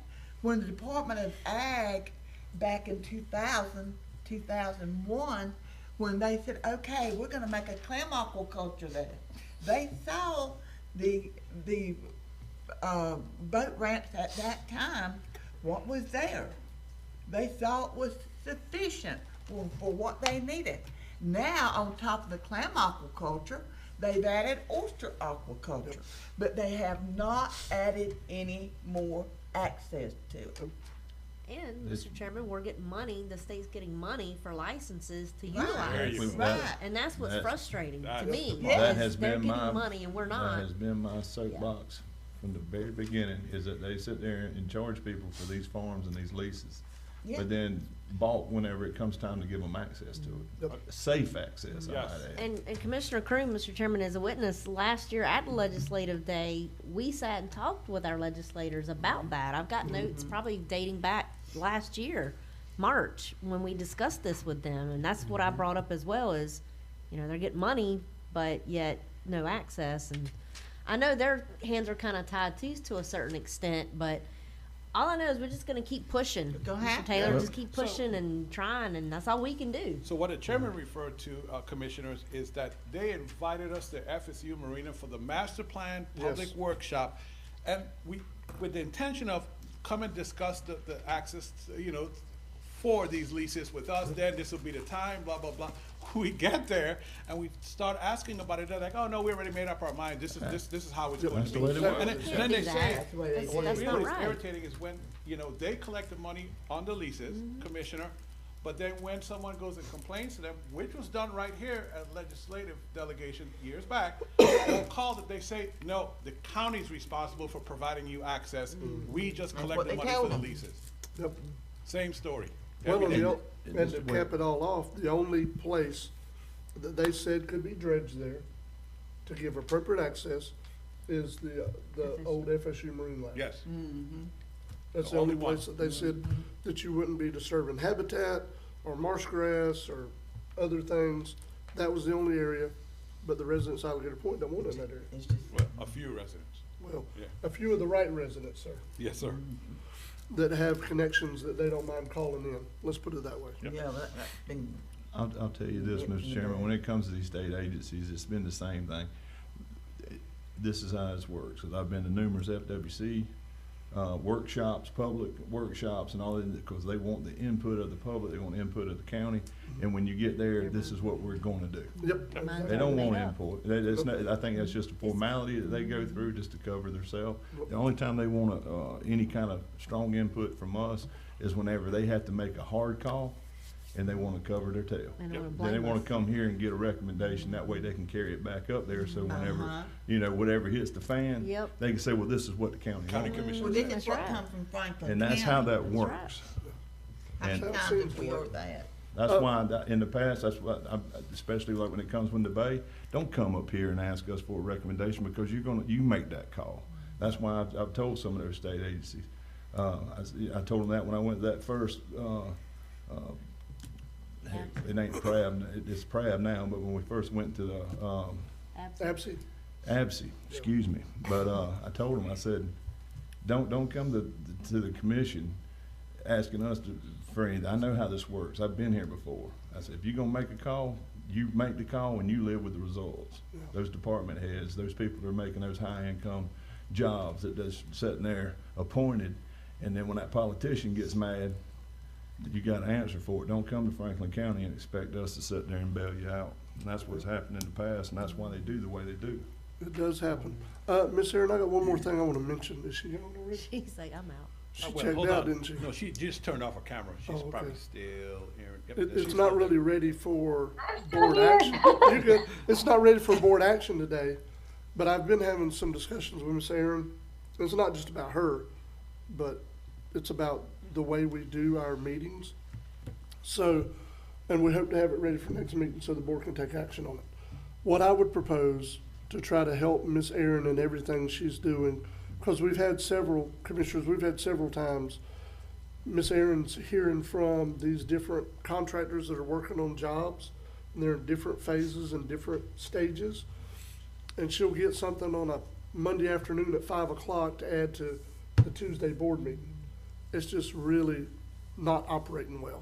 So what I've discussed with her, among other things, and we'll have them ready for next meeting, is if there's any project that we've already approved and has been started, if Miss Erin gets any updates, she can refer to the commissioner of the district the project's in first.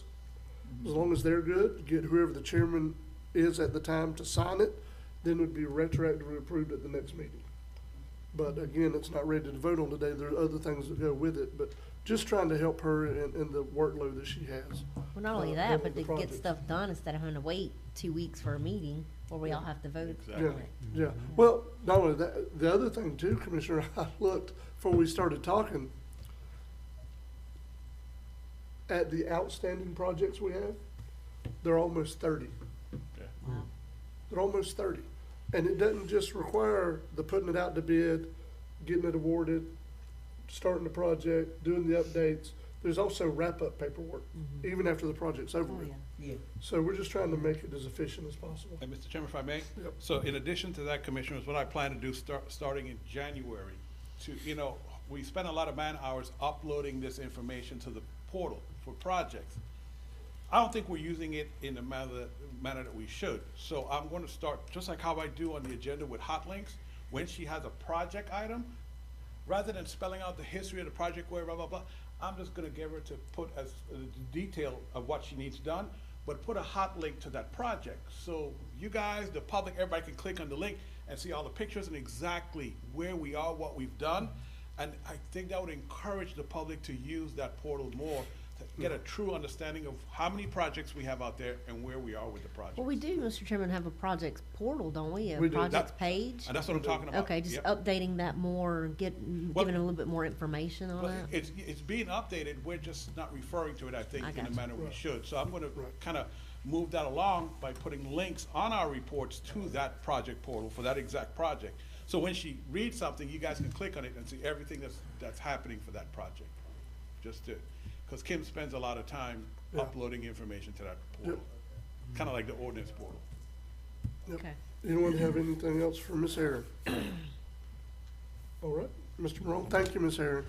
Mr. Morone, you're up. All right, Commissioner, so at the last meeting, Commissioner Amison, he asked for staff to research the possibility of moving commission meetings to Wednesdays or Thursdays. This move would allow commissioners opportunity to review the agenda and reports with staff prior to the meeting. And that, I'll pause right there, that happens because once the reports are released, I know you guys get called from your constituents, well, what's this, what's that? So it'll give you guys a chance to interact with staff more prior to the meeting, especially when there's a Monday holiday prior to the meeting. In addition, staff will no longer probably have to work weekends or hopefully less hours on weekends or Monday holidays to prepare for the meetings that occur that following Tuesday. Due to the court schedule, county commission meetings could not be moved to Thursday. You're gonna see in my next item about designing the courtroom, Judge Schuler and some magistrates are gonna be using this annex because of the crowded dockets that they have more often. So Thursday is out. Wednesday's a more likely option. The only conflict that may be if there's ever a selection for jury trial for county court, that may be an issue, but I think we could work around that on a temporary basis and see what the long-term issue with that is. Commissioner Kroom himself, he had a conversation, he did some research on other commission meetings and suggested, based on his research, that we might want to consider first moving the start times of our Tuesday meetings from 9 a.m. to 1 p.m. This or the Wednesday change would allow for commissioners, again, to confer with staff on agenda items and report, especially from your constituents. It also allow us more time to deal with some of the last minute changes or setting up for meetings, especially after a holiday. Any changes to the meeting day or time could be temporarily reviewed. It could be temporary, could be reviewed and changed at any time this board desires. This is not an ordinance in any way, it's more of a policy change. So I just kind of need some discussion from you guys and any possible action if you guys would like to make any type of change. All right. Mr. Chairman, I will say this, I'm okay with any of this, but just playing devil's advocate, if we start the meeting, and I'm all about starting meetings later, I'm okay with that, but if we start at 1 on those long meeting days, and you and I discussed this. Yes, ma'am. There's times where we'll go from 9 to 4 or 5 o'clock. So if we start at 1, there's a good chance that we'll be here till 7, 8 o'clock at night. And if we have a public workshop or a public hearing, that could also add to that. That's the only concern I have with that. And it's not a concern with me. It's just a concern for our county staff that may have to be here after hours into the night and then have to turn around and come back to work the next morning. Clerk expressed Right. that same So concern about that's her my only staff. concern with that. And if we do it on Wednesday, you said there's a chance we could have to give up the room for the jury selection. So Or work with Ms. Teresa about moving, if we give up that Tuesday, maybe she can move the selections to the Tuesday Okay. while we occupy. Because I'd hate to do that and say we're doing it on Wednesdays, but yet we can't do it at this time because they're having jury selection. So it just, I don't know. I don't want any confusion for the public so Yeah. that they can be aware of what the meeting time and day is so they can attend Yes. if they want to. But those are my only concerns that I just saw and thought about looking at this. Yeah, for now, the third floor is more than likely free, but I wanted to mention that because that is a possibility. We'll have to work out with Ms. Teresa about moving probably jury trial, a jury selection. Do you have something, Madam Clerk? Yeah, I just wanted to say, I think that we could work around the jury selection part. It's very rare that we do have that, but I don't see any problem with having that across the street on the third floor. The only problem I have with starting the meetings at 1 o'clock, would put county staff to go into overtime, and I try not to pay overtime. And like, Commissioner Ward said, if you go to 8 o'clock, we close at 4:30, so you're potentially looking at 4 hours plus overtime just for one meeting, if it does. So I would like for y'all to consider maybe just, let's try the Wednesday out, if that would work for everyone, see how it goes. So Wednesday at And 9 stick- o'clock? stick Yes, with- And Wednesday at stay 9. with the 9 o'clock if we can. Yeah. Mr. Chairman, Yeah. Jess, you can just come in at 11. No, I'm playing. No. But no, about the Wednesday, and this is the only time that I know that we can talk amongst ourselves. I know, Commissioner Croom, you've got some concern with, having activities in the Wednesday evenings. Right. I'm gonna tell you, I've been here 2 years now, and one time we had a meeting that went, right at 4. That was without a public workshop or a public hearing. They don't run that long, so, to justify for Wednesday, all we would have to do is shift those public hearings, keep them on a Tuesday afternoon. Yes. If it's one that the public really, if it's a sensitive topic. And then the other ones that are, something that doesn't really, get a bunch of, we don't have torches and pitchforks showing up, so to speak. We always just kind of put them in, and all of our meetings haven't went past 3.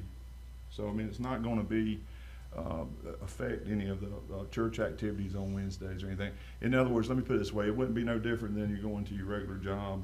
You wouldn't get out any later, if that's one of your concerns. And I know we hadn't been able to have that, Yeah. one-on-one talk about it, because it's something we're gonna vote on. But, just to let you know, to give you a little bit of peace of mind on those Wednesdays.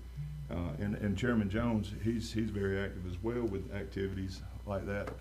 I don't think, you may be able to back me up on it. I don't know how you feel about it, but to me, it wouldn't be no different than going to your normal job on Wednesday. You still get out at the same time. Yeah. We don't run that long on these. Y'all wanna hear my opinion? Yes, Sure. I think we need to leave it alone. Well, the only problem there I think we need to leave it alone. is it, Because I schedule all my doctor's appointments on Wednesdays now. So then, because my doctor's not in there on Mondays, you know, but he is in there on Wednesdays, but he's not in there on Mondays, so, anyway. But No. I just, I mean, I don't see no real problem and no real need to have to change the meeting. I mean, that's me, that's just me.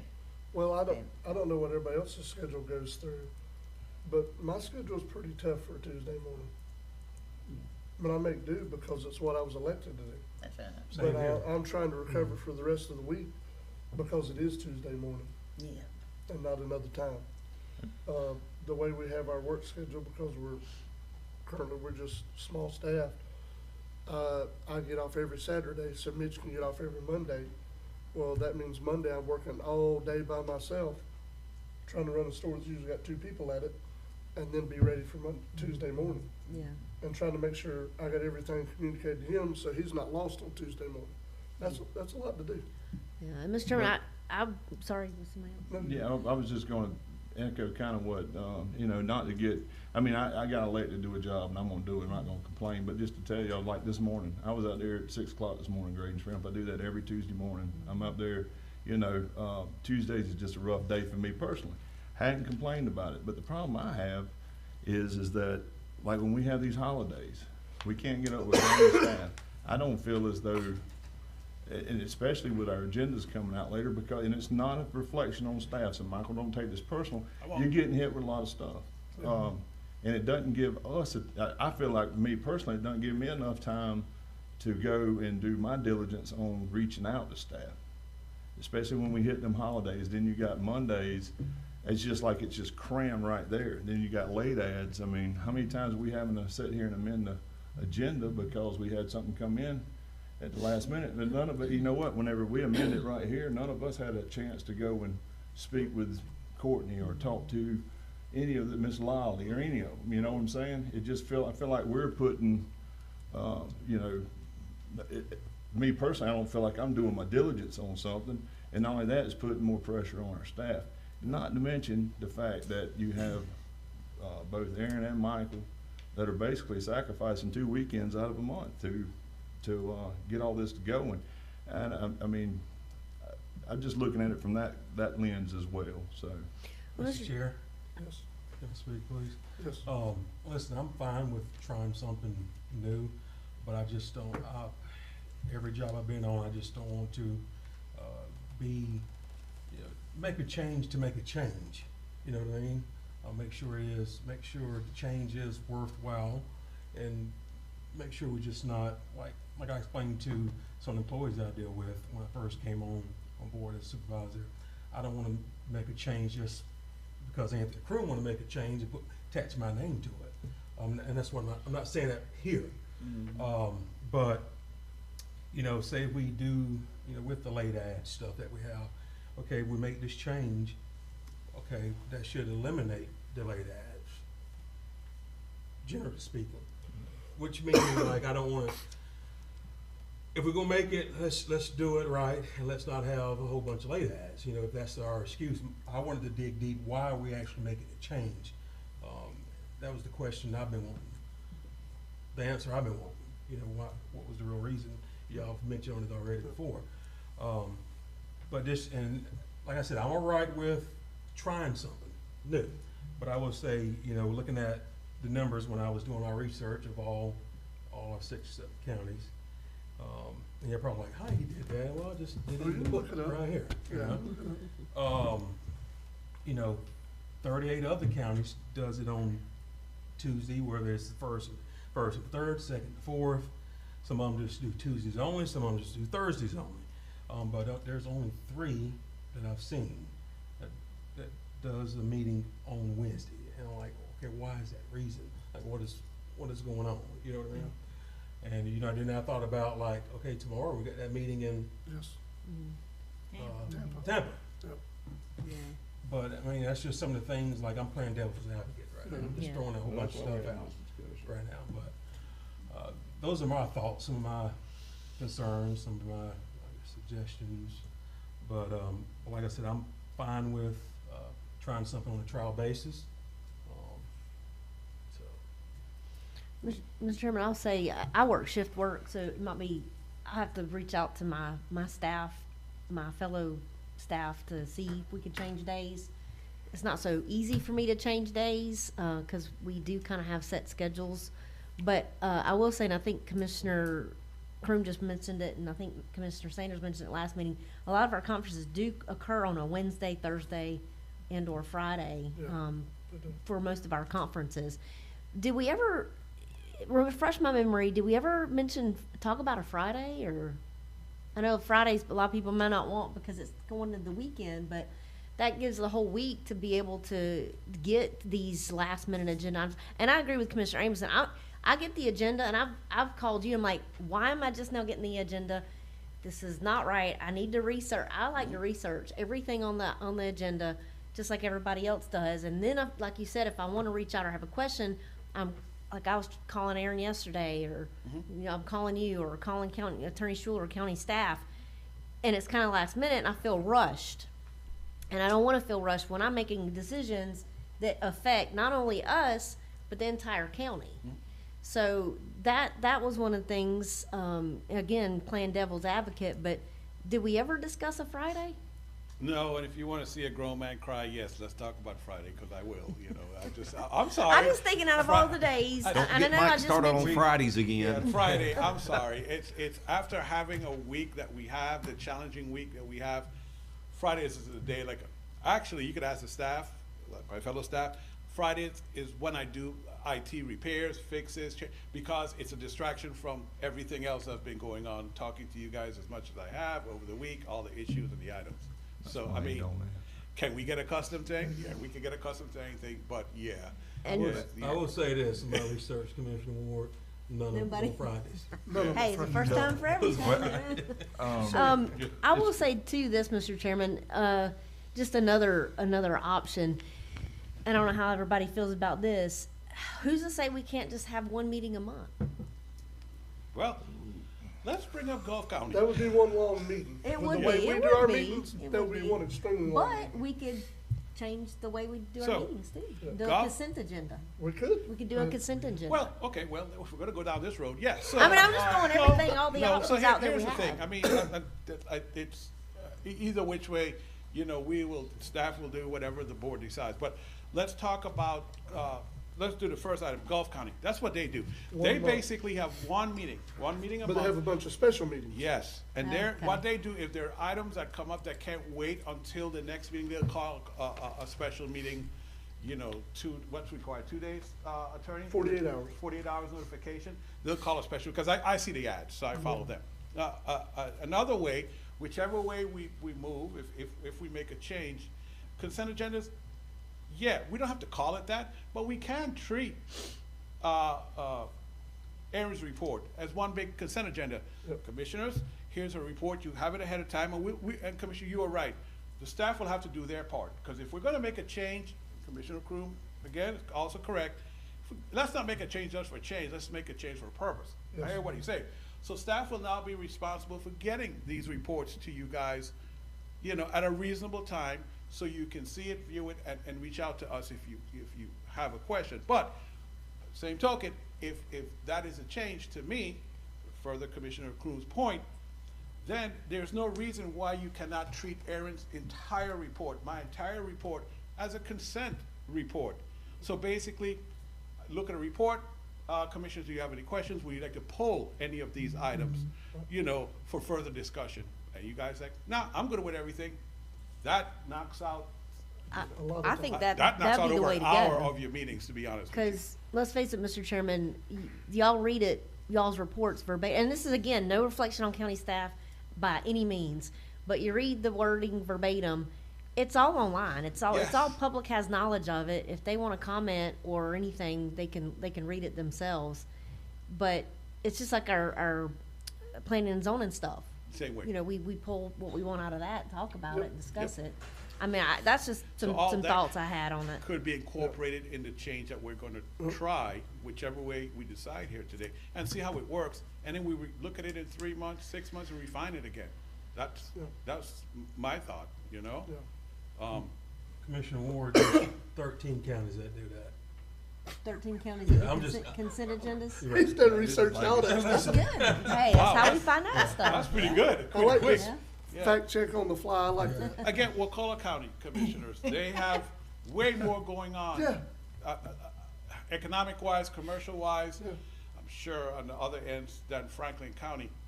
If they have a meeting an hour and a half, they consider that a long meeting. Trust me, I've heard from their staff, Yes. you know? They do it on County Monday the nights. same way. Gulf County the same way, Yeah. you know?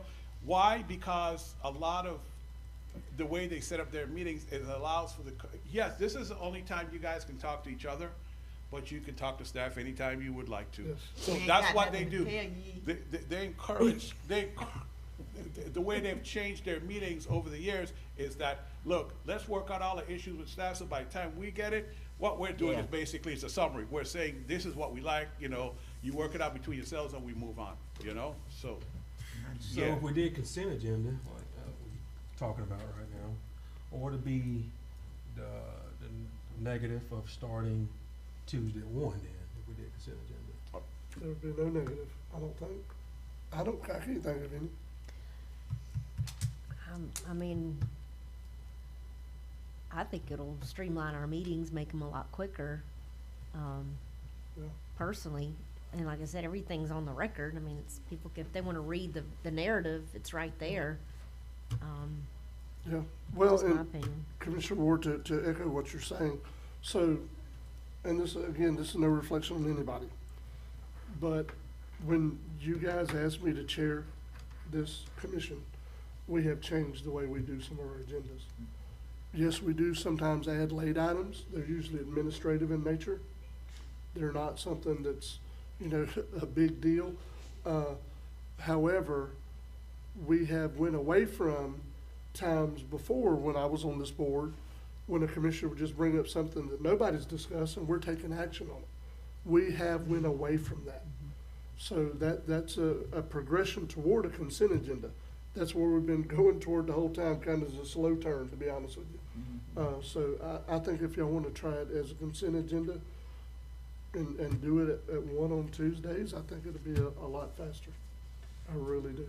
Because at the end of the day, our constituents can communicate with us all day, every day, about anything they want to talk about. We can address their concerns. We can address them with staff ahead of time. And as the agenda items being made, the only catch with this, Mr. Morone, is that agenda is gonna need to be published on Thursdays. Yeah. It's gonna need to be Yes. ahead of time, So so people can see it. I'll be honest with you, and you guys are sending me to the Lions Den and to Aaron's office, but it will be not just well, let's say this, the final agenda. Yes. Because I give you guys a draft on Yes, Thursdays, you do. but all weekend long I'm adding, and I keep sending you an email, hey, I've added this, I've added that, you know, so take a look, blah, blah, blah. What you're saying, you want a final agenda on a Thursday afternoon by close of business. Thursday or no later than Friday morning, yes, sir. That way nobody can say that they haven't had the opportunity to look at what we're looking at, Yeah. is all I'm saying. So Attorney Shula, I'm gonna need you to back me up when we go to Aaron's office and tell her this, okay? No, I'm just kidding. Hopefully I'm she's just- still listening. Yeah, she is. I'm just playing with you guys. Yeah. But you know, that's, the door now. I think if you're gonna truly start trying to go toward a consent agenda, Yes. it definitely needs to be not just on Monday before the Tuesday. Yeah, that is unfair to the board and the public. Right, and that's some of what I was mentioning with Ms. Aaron earlier that we'll discuss next meeting also. Yes, that is unfair to the board and the public to have it only on Mondays. No. So, Mr. Chairman, how I don't do this is why don't y'all talk to Aaron? She's listening right now, Commissioner. I was Figure out the best way Try to for convince her. everybody. It don't matter. Now, I will say this: if we're doing stuff on Tuesdays and Wednesdays, that's going to pose an issue to me. I mean, I'll make time, but I like to get it all done in one day, just because. And I think it's everybody's jobs relate to that. But anyway, I'm okay with any way, but I want you guys to figure it out what would be better for y'all as staff in terms of what we just discussed today. Would that be Mr. sufficient? Chairman, that would be perfect, because that is exactly why we're having this discussion, That's the is to reason make why this a better process. For you guys. I mean, In addition to that. yeah, because I mean, if we make a change and it puts y'all into a situation where you can't do your job, that's the whole reason for bringing this up, is to give you guys, time to do your job, which gives us time to do our job. Okay, let me ask this question of the board. So if we look at a 1 o'clock meeting on Tuesdays, the deadline will be Thursday at close of business. If we look at a Wednesday morning, are you good with a deadline of Friday for the agenda? Because that provides an extra day the following week. Are you guys good with that? I'm trying to negotiate with the little Erin that's on my shoulder right here now, so, But- yeah. And I hate to give it that much, what am I Do you giving her? How much authority, how much power? Mr. over Chairman, me, but- I'm okay with that, but my only concern about the 1 o'clock is, again, if, and then even if we do the consent agenda, if we have a public workshop or a hearing, you know, that's still gonna make it for a longer meeting. It is. So I just want the, again, So I'll for staff purposes, have that in the back of our heads too. And that not only goes for Ms. Gay and the clerk, it goes for you, it goes for Aaron, it goes for Attorney Schuler. It goes for Courtney or whoever, any P and Z, which I know P and Z staff work, they do the night meetings anyway, but my point is, I don't wanna cause any more undue overtime I got that you. that we can prevent. Yes. If we can. Fair enough, okay. So I want to ask a clarifying question, just so we can, since we're discussing it. Are we wanting to go away from, if it's something that we deem as sensitive, or we might have a big audience for it, go away from having the workshop, or not workshop, but the hearings and stuff in the afternoon? Like we have done, or are we trying to go away I from like that? Commissioner Amison's, here's the thing, because here's what we do now. So we have a workshop on an item that's, let's say controversial, we fill up the room, which we haven't done in a while, blah, blah, blah. We have that the Tuesday afternoon. We don't get to talk about it again until 2 weeks from that Tuesday. That's right. Doing it the Tuesday evening prior to the Wednesday meeting, if we go to Wednesdays, that's an immediate action this board can take. Like, Right. hey, that workshop last night, here's what we're gonna do henceforth. Okay. So, that I like. I don't know how you guys feel about that. I heard Commissioner Ward saying, well, you know, that makes it tough on me, because if you take, Commissioner, I don't know how it works, but if your shift is now on Tuesday, now, so you have to get off for Tuesday afternoon for the workshop and then still be off on Wednesday. That's kinda tough, you know? Yeah, So- and I don't have it- staff, I mean, I'm one person covering the whole hospital, and we have set schedules, and we've already changed our scheduled days, I can do that, but then I have to consult with Yeah. 8 other people So. for their schedules to do so that, we and a lot could of them have second jobs, so it's like, We could- they're already obligated to their second job, so I can't just go in and say, hey, I need to have off every Wednesday now, and Tuesday evening. Yeah. If No. it's a- if And that's it's- what I thought about too, Michael, was. Yes, sir. And I know, you know, you're a very selfless person, so I actually thought about you because I've been on your shift, your 12-hour shifts. I know how you schedule. It's like, that's gonna pose a conflict, you know, if she did Wednesdays or Tuesday.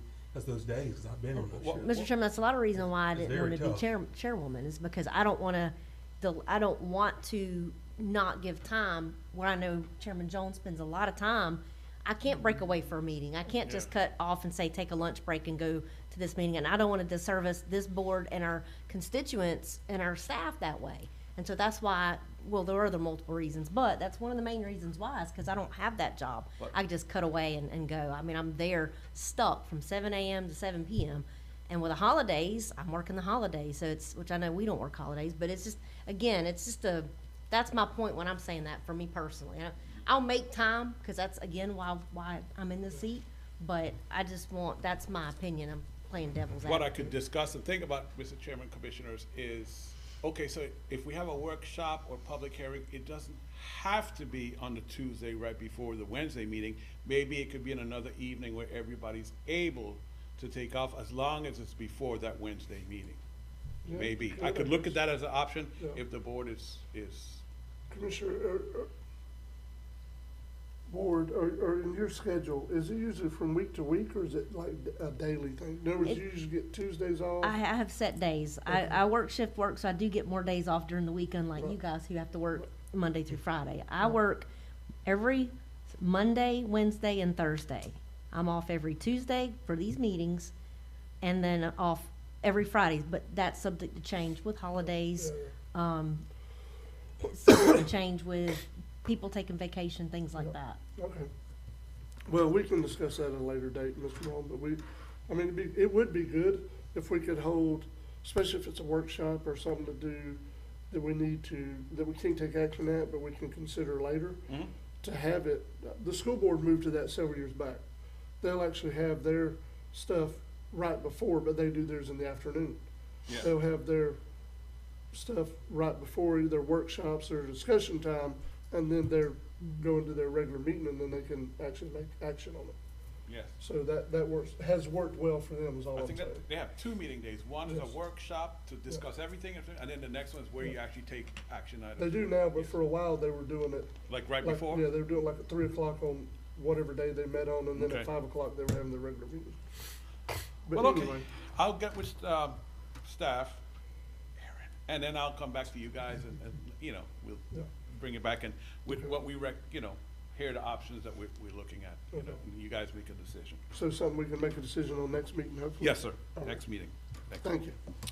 Okay, so just to make it even more interesting, so at a previous meeting, the board was informed county court would be shifted back to this meeting room, courtroom, and court administration wanted to make some design changes to this room to help with county court.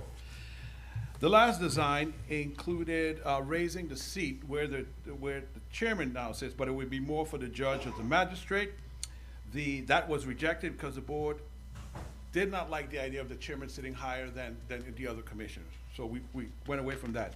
I've attached a new design that would have the board sitting at a separate horseshoe design bench during the county commission meeting. So I sent you guys a picture. So it's basically this. I'm sorry about the glasses on, glasses off thing. So basically on the side where John and Paul is sitting, they have furniture to do the horseshoe that the board really wants. It would be on that, well, first, go back, Michael. All the benches would be ripped out, got rid of all the benches. We have a horseshoe that would be there, basically under the television, would be sitting. So basically it would be out, if you ever seen like Wakulla County's Can you pull up the commission. pictures, Duh. please? So, So we yeah. can have a visual, and then because I'm a visual I'll put up person. the pictures, and then we would have those theater-like rollable rows of chairs where we would face that way for commission meetings, and it'll face this way for county court or magistrate, hearing officer, whatever. And they would then be able to raise that seat for the judge, magistrate, whatever. But let's do. While you're pulling that up, I got a couple questions. I was looking at this, trying to wrap my head around this schematic. Okay. So we're basically gonna have two desk, one out there as a horseshoe and one up here that's still the same. Yep. Can we get one that, instead of having two, is there a way that we can get someone, I mean, I'm a pretty fancy builder, that can make it where it's movable? Instead of having two, why can't they get one that you can have the option to turn it to a horseshoe type, instead of having a desk out there and a desk here? We could do the horseshoe here. The issue was the raised desk for the judge or the, now, if you guys don't mind a raised desk at the base of the Well, horseshoe. if it's a horseshoe, you could still have the raise, but you could just spread the seats out where nobody's sitting in the higher chair or the raised seat. Or can you make it where, I guess we discussed the raised podium for the judge. Can we make that movable where we don't have to have that option? No, because of the equipment, they're going to mount the judge's computers and everything there, so that's the, Okay. because right now, if you guys look in that room back there, there's this long bench with 2 monitors on it. Every time the judge has court, we have to clear this table, move that in here, lift it, it's bulletproof too, and slide it onto this, and it wears on the connections and stuff like that, so that's the problem, that's one of the issues. So they're gonna stabilize it where it's in one place? Yes, so it'll be there permanently, all his equipment will be there permanently, and it'll be tied into the, well, you know, the court system, and And then the moving of the chairs, I Well, just you think that's still just have too a much problem. work. It won't be- I mean, I just think that's Nothing behind too glass. much. Mike, I do have a question for you, but I'm not okay, going. so that would be where, on the side where Paul and John is sitting right now, that would be, that's what would be on that side of the room. So, Yeah, they're gonna, right here with the judge. Michael. Sir? I'm gonna ask you a question later in regards to a security Okay. issue, but I'm not gonna do it. yeah. Okay. So that's what they're talking about for that side of the room, and this is what they were talking about, leaving it with a raised chair, if we leave it there. So we had another design before, where we're gonna leave this how it is and put the county judge over here, where he would face. The problem is the way they have to build their bench, it would block the public will never see where Commissioner Ward is sitting. They said there's no way around that. That's what the. They don't have to see me. I talk a lot. They don't need to see my face. I just need to know what I say. Oh, You know, Cody, stop. No, but they wouldn't be able to see, so they ruled that out, they did not Why like that. couldn't they put it on, aren't they gonna make the jury box? Yes, so the jury box will be Bigger? extended. So, why couldn't the judge, well, he wants the distance from the do you want distance from the jury and the judge then? In reference to the. Well, if you couldn't put it on that side, why couldn't you put the judge on that side? Because the way the well is set up, that there's not enough room between here and here to have both attorneys sitting facing that way. Yeah. So, trust me, I've been working with the court admin and the architect. We were working on it for months, Commissioner. Every time they come up with an idea, they're like, oh, that won't work. I hate ripping these benches out of here. Yeah. But I that's would look what, forward to seeing what's up on the screen is what the Two raised. regular seats, you get more seats in Yeah. Hey, does that look like that guy That's gonna family be to fun. Judge Russell? Yeah, Judge Russell. It does look Right? like Judge Russell. That's the first thing I thought when I Huh, saw it. that's funny. there. Rolled off of that. But yeah, Commissioner, so that's where we are, but they need to do something, we need to do this project.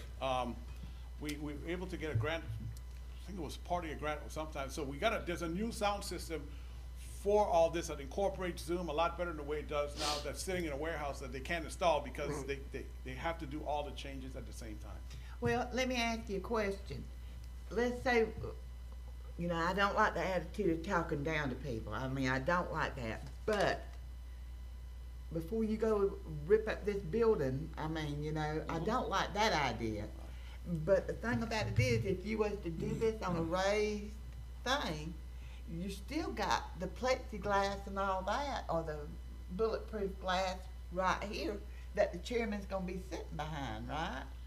Kind of, and yeah, like I'm with Commissioner Kroom. I won't say what this is actually built out of already and how they would design it. I can talk to you guys about that Yeah. one-on-one later about the security that Yeah. have to be in place for it. Yeah, I'll just leave it. It's more about his computers and you know and him to be able to see above what they have to install along the bench right now. I got a question. Yes, sir. So if we did have a separate dais built over here in the corner, he don't have to have this, does he? He's just gotta have the center and whatever it takes to do that. What they'll do is raise it if he's the only Yeah, one. but I'm saying he don't need this whole length. The whole length of this. If the commission's not meeting here, what does he need this length for? Probably not, because I know the Yeah. witness usually sits where Commissioner Kroom is at Mhm. the moment. Yeah. I don't know, and Madam Clerk, I'm not saying this will happen, but I don't know if they plan to move the clerk closer to the judge like it is upstairs across. They might plan to move Yeah. the clerk and do away with that Right, that right. section right there. Okay, Yeah. yeah, I mean, That's probably a good. at the end of the day, idea. we're not gonna get the court to agree to do something it doesn't wanna do. Yeah. So it might be, if we're wanting to actually have a dais that serves more of our purpose, it might be easier just to Do agree to have one over here and take out the benches and put in chairs. Yes. Cushion chairs, and I think it'd be. Yes. Now, if, and Carrie, what Commissioner Ward was saying earlier, so she was saying, well, why don't we just build a horseshoe up here? Commissioners, we could build a horseshoe and the judge would be higher, you know, at the back of the horseshoe, basically, as we come out. And I don't know if it'll be as noticeable as it would be if you just raise the desk how it is right now. We can do that, and they'll be good with that, you know? I think we had that idea a while back, but when they heard that we did not like, the board did not like the raised desk just for the chairman, they weren't too happy with that. You see what I'm saying? So it would, basically, I can tell you, it puts this ramp behind the chair, because we had a drawing like that. It puts this up ramp behind the chair. They were a little concerned about the jury, every time they leave, they would have to come down the ramp if they wanted to get out, but they have the jury room is back there with, you know, with the restroom and a place to sit and everything. So that, you know, that wouldn't happen, you know, so yes, so this becomes a horseshoe. They push everything forward. The judge's seat will be a little higher than the others as they branch off. Remember, it's 7, because we have boards with seven members on it. And this would move back, they push everything back a little bit, and then the jury becomes one row of seats instead of two. I don't know how anybody can sit in there. I don't know if Roy sits in there, but yeah, it's, you know, they'll do that. That was an alternative at one time with that they kind of let go because of the raised seat situation. Well, if there's, you said there's 7 seats. Mhm. Who's to say that we don't sit in that raised seat? The chairman just sits in the horseshoe in the other seat that's not raised. You could, it'll be off center, but yeah, you could. Who cares? Yeah. I I mean, mean, we're conducting county Oh, business. I don't think yeah. it matters, but for aesthetic purposes, how we all look up No, there. Yeah. that wouldn't matter, And- especially if they're gonna do a strip in the middle like that picture shows. Yeah, and And that way we wouldn't have to have 2 desks to take up seating out there. I mean, not that this room ever gets filled up, but there's times it might, and I don't want the public to not be able to be In the here room. and have a seat. Yeah. Cause we got 2 desks in here. yeah, you could, I could send that back to them and say, okay, this is what they decided. I think they'll be good with that. We can make, and, you know, Commissioner Kruger, you don't have to research at the moment, but there are other boards, because he's fast with that. There are other boards where the chairman doesn't necessarily sit in the center Right. of the group. We haven't always sat in the. Yeah. Usually they sat on the end. And, yeah, so, yes, And then it'd be, and we used to do 1, 2, 3, 4, 5. yeah, But we changed from that. yeah, it's a lot of moving around, and, yeah, so. Yeah, I agree with, I like Commissioner Ward's idea, because we, you know, we have it over there, we're gonna take up more room and take away seating, It is, it will. you know, versus just doing it up here. And So, remember with that, I mean, I'm kind of the one said that as an alternate, but remember with that, somebody has to move the seats every time they change from county. Well, that's commission. my other point. I mean, Guess that who? doesn't make sense. I mean, that's So, silly. Yeah, Or it's Are they between- still wanting to put chairs there instead of those benches? yeah, it won't be benches because the chair, there'll be the rolling ones where like 4 or 5 in a row and they just roll Yeah. so that they can face this way Yeah. for court and that way for county commission meetings. No, I'm talking about if we keep it all up here. Oh, that stays. Yeah, That I mean, stays. That stays. We'll lose a few rows, I would tell you, but maybe 2, maybe. For the jury. They wouldn't be good with Yeah, replacing for the those with jury chairs? and for making this a horseshoe. You lose a few rows. They from wouldn't be good with replacing those with chairs? Even with the change, you mean? Yeah. If you want to, yeah. Because chairs would allow more access than these benches do. And if you'll remember, hopefully we'll never repeat it, when we had COVID going on, we had X's on benches and all, you could just take chairs out. Yeah, the court did that. and- Yes, and they you're sure good. did. But you know what I'm saying? Oh, we got You blamed just for take that. chairs out of the way and you're good. The Yeah. memories of COVID, Yeah. yes. But it- you can fit more people in there with chairs than you can with those benches. You could, yes, they have no problem with that. Yeah. Not at all.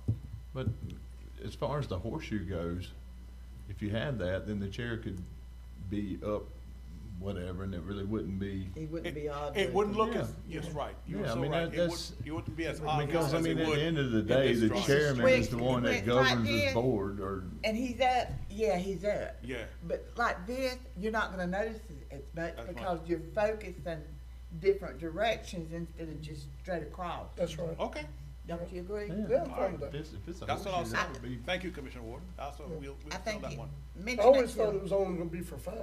Hmm. I didn't realize it was gonna be built for 7. Has to be built for 7. That's cool. Yep, you have I your, think that actually works.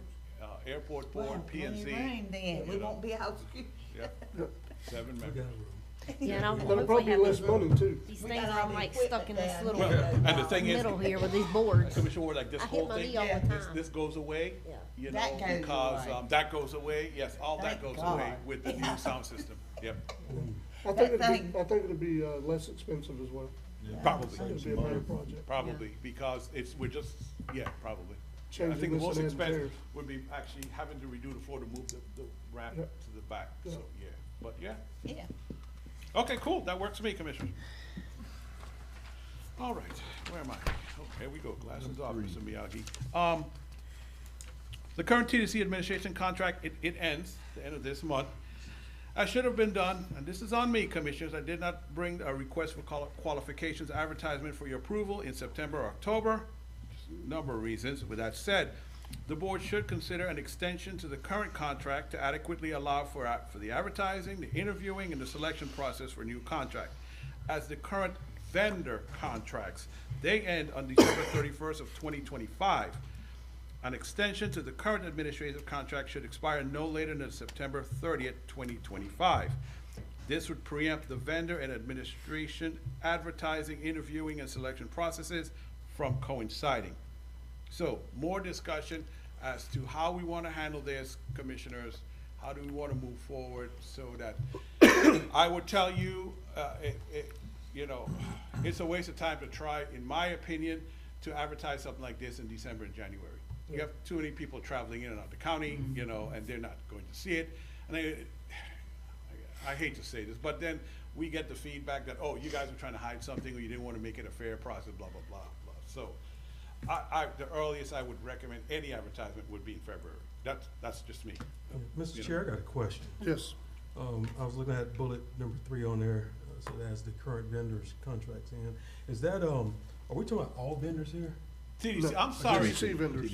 I should have been more specific, Okay. sir. TDC vendors, yes, I'm sorry. So my next question, do we do this for all vendors? Say again? Do we do this for all our vendors? We Yes. just started doing that. Yes, yes. We started doing that a few years ago, yes. We did, Engineering. we did Engineering. The, Auditor. auditor. Yep. Yeah.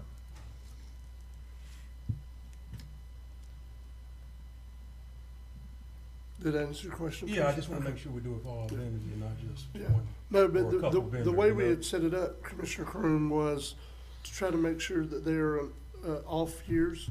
So when we do consider contracts, renewals or rebidding contracts for the vendors at the TDC, that it's done in 1 year, and the TDC administrator would be done in another year.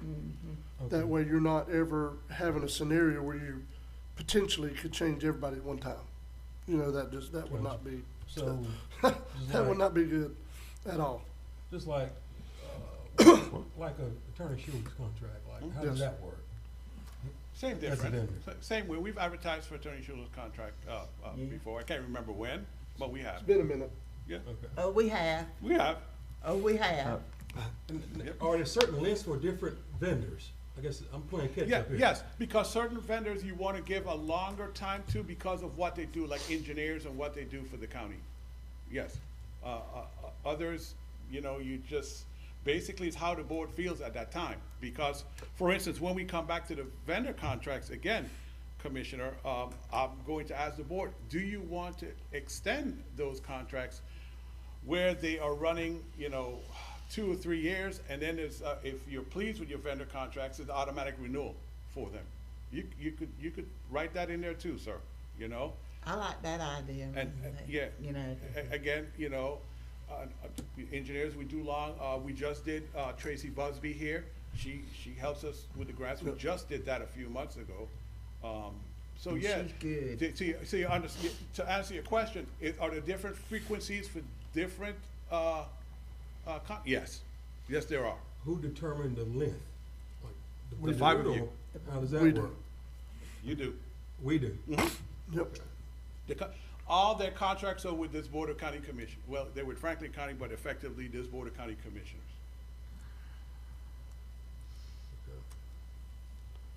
So I guess, and I'll let this go in a minute. I'm just trying to wrap my head around No, this. we're good. So what We're good. what do we go by to make sure we are, you know, we say 3 years, 5 years, like for each vendor? Like, is there a tool that we There use? is no or there- prerequisite, if that's what you're asking for, Yeah. any rule anywhere, no. 'Cause I don't wanna get caught up in like, okay, I like this vendor, I'm gonna stick with 10 years or something like that, you know? No, it more is the type of service they provide versus who the vendor is what we go by. Engineers is something you usually give a longer time to. If the county attorney is not a staff member, that's another thing you give a very long contract to, because you need that institutional knowledge and consistency for those type of items. Other vendor contracts, you typically give a shorter time to, because, I mean, let me just say this. You know, the board received a lot of criticism a few years ago for not having, and I'm gonna say, since we're talking about TDC, of TDC being very exclusive and not inclusive to the entire county. They were talking about the TDC board, the TDC contracts. We got that criticism. That's why we started the processes in which we did. That's why we changed the way in which we select the board members. That's why we went out for those the vendor contracts, and we changed the process in which that was done. So, I mean, it's the type of service that they provide, and it's at your discretion how long you think those contracts should be for, sir. I got you. Okay, well, so moving forward with the TDC that we're talking about, and, you know, you mentioned, I know we have to do these, you know, renewals of contract with the vendors, but you just hit a key word about consistency. I mean, I think our TDC board and our TDC director is doing a fine job that we have right now. When I talked with Aaron, we have somewhere around the balance of $9 million in that TDC fund, which is a lot of money. My whole thing is, you know, with like the extension of the contract is, you know, I'm for the extension of the contract, and my whole philosophy is like, why change something that's working? Let's keep what's working. So, but that's my take on this TDC extension. Exactly what you said. Yeah, I hear you, but I would warn, the reason I talk about certain amount of years, the type of service, and the extension, I'm gonna say it this way, I can't think of another way. Keep in mind, sir, it's the going out for bid, it's not necessarily about how good of a job you do, because Tracy Busby does an excellent job. It's showing the public that there's opportunity for others to participate in the process. That's what it's about. So it's not, you know, Commissioner, I'm just gonna say it this way. If you want to be a contractor with the county, a term that was used to me a long time ago, you can't expect to have a government contract forever. Simply put, you just can't. No, that's not how it works. There's a process, a bid process. FDOT forces us to go out on bid time again for certain engineers, certain type of service. You know, if we want their money, we got to follow their rules, like Attorney Schuler said. So this is not a reflection of whether you're doing a good or bad job. This is a reflection on allowing the public to feel that they have a fair chance at it, and somebody doesn't have a contract for life that nobody else could ever bid on. Well, it's the public's money. It is, I mean, it is, it's tax dollars. exactly. You can't sit there, you know, you can't treat this as though it's your own, you know, like you looking at it through a lens of this is my business, I do good with this particular person. We're dealing with the public's money, so to keep it fair, we have to send this stuff out to have a fair, to offer a fair opportunity for other companies and all that. And, you know, it's like I told people, I said, as long as we got a good company, they score good, they're gonna continue to keep the job. It's just like with Dewberry, when they went out, you know, when we just sent that out, they come back in, you know, we still got them. It's just a formality really that we have to do to keep it fair and open for everyone. Because like Michael said, you can't sit there and basically tie down a government contract to one specific company for a lifetime. That's not and 9 that's times not out how of it's supposed to work. But 10, Mr. Chairman, sorry, I didn't mean to interrupt, Commissioner Rhodes. 9 times out of 10, Commissioner Croom, it's the same people doing it, and there's one vendor applying. So it's almost like a no-brainer. That's our only applicant, and we go out for it's RFPs, our request for qualifications. It's basically a job resume where, you know, but was Dewberry the only one that submitted anyway last year? I don't recall, but I'm saying some of it's redundant, but it's a process that we have to Yeah. maintain and follow to keep it fair and transparent. And everybody needs to follow the same process. Well, that's the other I thing. agree I completely. want to make sure the process is across the board for everyone. And I'm not saying that, I just don't want to be a reflection of saying like the TDC is not doing good, the TDC is doing great. No, it's not that at all. I will tell you, Absolutely. I think we have the best from the admin, that we have the best contractors, vendors, whatever term you want to use, that represent Franklin County. Come on, I mean, some of Well, I've been asked, you know. Yeah, I no, know, you're is it- doing you know, good. so that's why I Yeah. wanted to make some of a our statement. vendors do work in other places because they're that good. You know, we have some very good vendors. It's a good group. But we got some pretty A good very vendors group. too. Yes, we got very good vendors. And I think we've always had a pretty good sense of what Franklin County needs to take it through, you know? And, I like the idea right here where you said that, the current administration contract should not expire no later than September 30th, 2025, to keep it from coinciding with the other vendors. Yeah. Y'all now, let me see if my memory serves me right. in August of 2022, you all went out for bids and you vetted them and you came up with the same vendors, Yep. basically. Same So ones, you- same that's ones. been vetted. Okay, That's yep. already been vetted. The same, Okay. I think we agree, the board made those motions in the second meeting in November, maybe they did? Yep, they sure did, Yeah. Commissioner, they sure Yeah. did. Yep, Yeah. it was Yeah. we I got know it was right before I stepped on board. Yes, back on we got an board. independent, well, But I we was did, in- we got an independent board to review them so that we were armed, arm's length away, nobody could accuse anybody of anything. Absolutely. We did a very good process, it worked out well, but as Found Commissioner, out you still had the best. and Commissioner Ward said, basically, that's what That's she's right. saying, we found out at that process, we still had the best, we sure did. But it's a process that we have to do. Yeah, Yeah. And I mean, that's the thing. yeah, Um, it is. You know, and getting to the point of what I think Commissioner Crooms, because I've even sat there and thought about it, do we put every vendor the county has on a 2-year resubmittal or whatever? But that, you gotta go in and look at it from the job perspective.